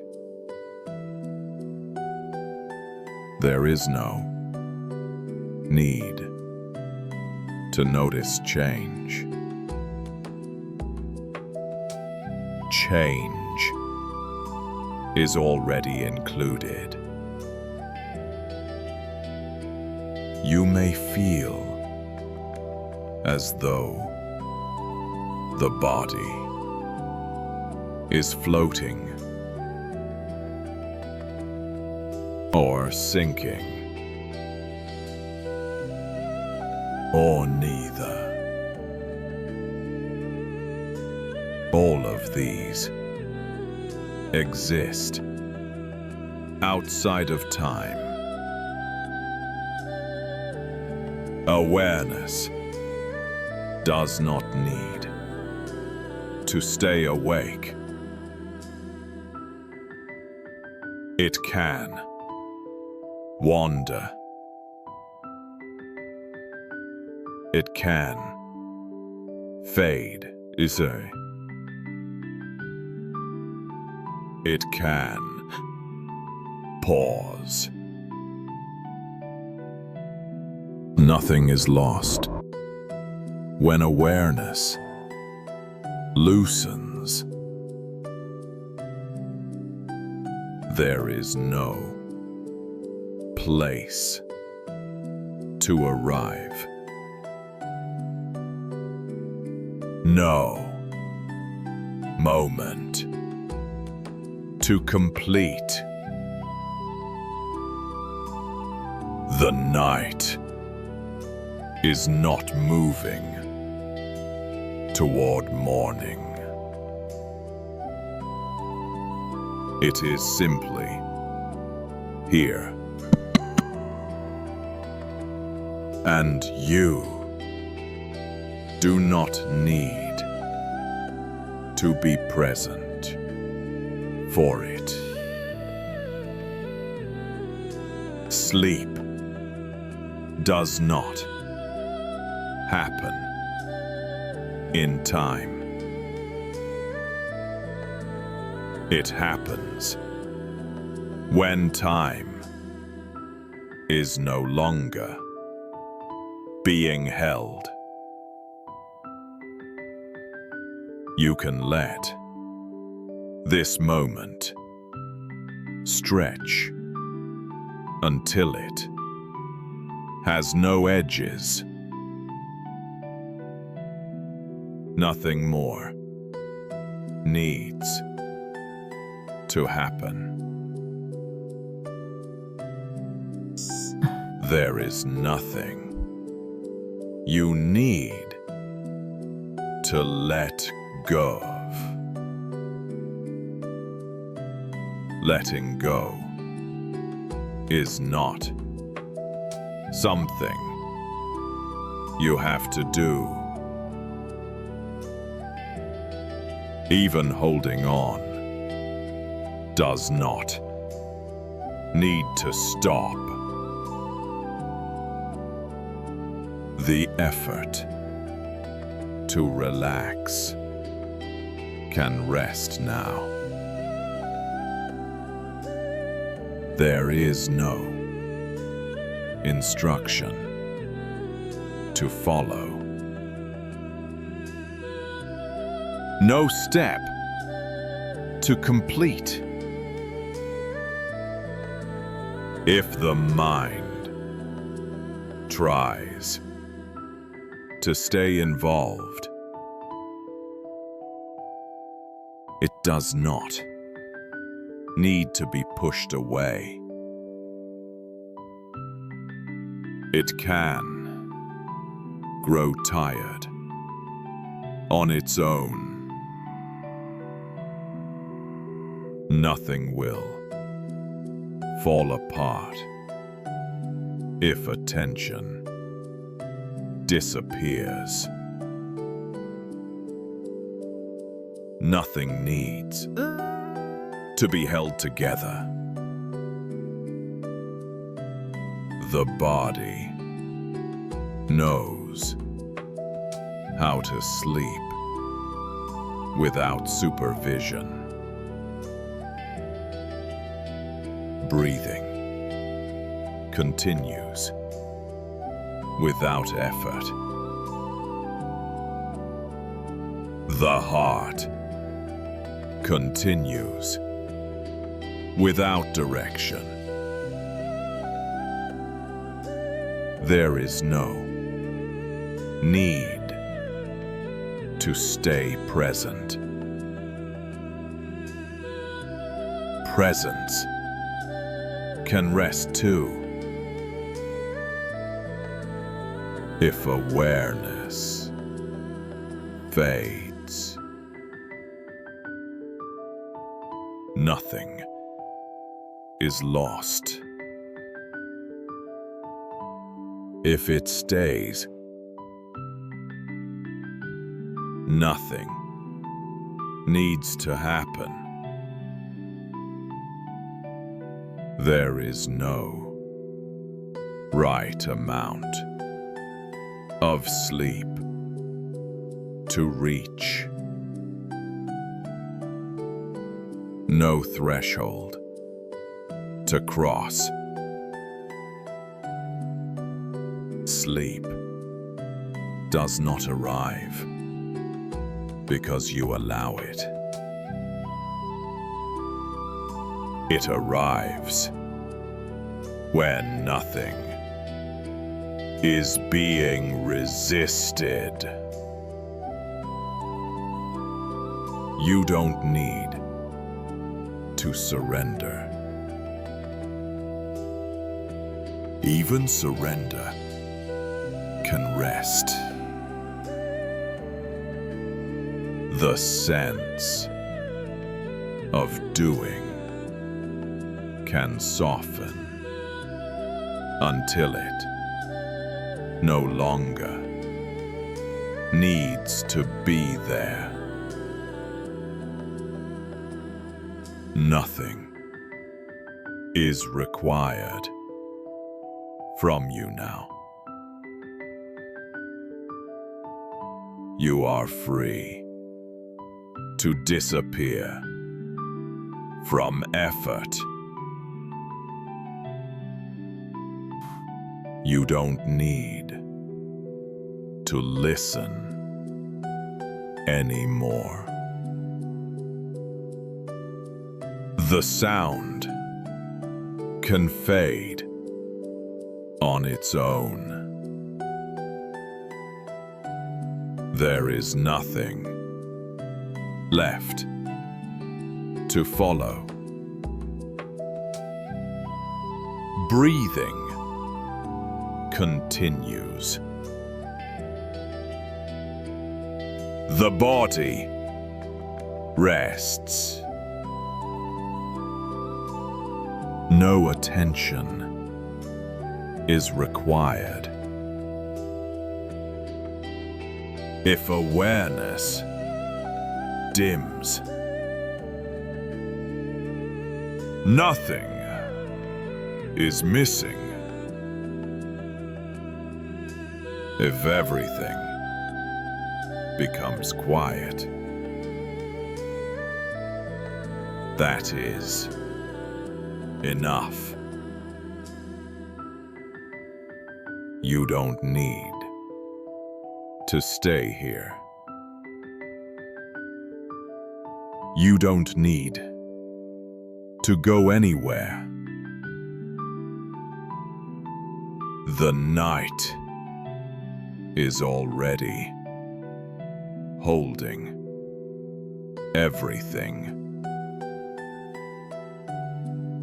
There is no one listening now. Just rest happening. Nothing needs to finish. Nothing needs to remain. And everything can simply be. You don't need to do anything now. There is nothing you need to follow. Nothing you need to understand. Nothing you need to remember. Just noticing that sound is arriving and leaving on its own. You don't have to listen carefully. Even drifting in and out is already enough. Somewhere, breathing is happening. Not because you are controlling it, but because it has always known how. Air moves in, and then it moves out. There is no effort required. Awareness can soften. Just settling. Breathing continues. The body becomes heavier. Not suddenly, just held. Nothing needs alignment. Each breath out loosens something. The surface beneath you is steady. You don't need to help it.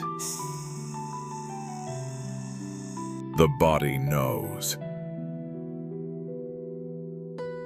Time does not need to move. No before. No after. Just this. Nothing is counting. Nothing is tracking. Like water, without direction. Awareness can drift or fade. Nothing is lost. There is nothing to let go of. Even effort can rest. Nothing will fall apart. Presence can rest too. Sleep arrives when nothing resists. You don't need to surrender. Even surrender can rest. You don't need to listen anymore. The sound can fade. Breathing continues. The body rests. Nothing is required. Nothing is missing. Just rest happening. And everything can simply be. It's okay to fall asleep. Nothing needs your attention. The night can carry everything now. Breathing moves by itself. The body knows the way down. No thinking needed. No remembering. No effort to relax.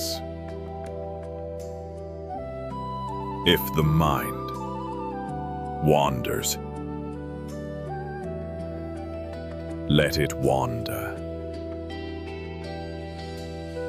If it becomes quiet, let it become quiet.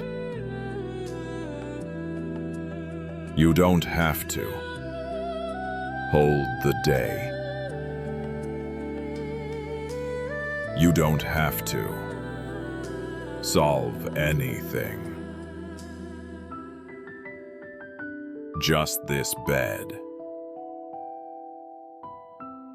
Just this room. Just this night Let the shoulders drop a little. Let the jaw soften a little. Let the eyes rest behind the lids. Nothing needs to happen. Sleep can come whenever it comes. And if it's already here, you don't need to notice. Just rest. Just silence.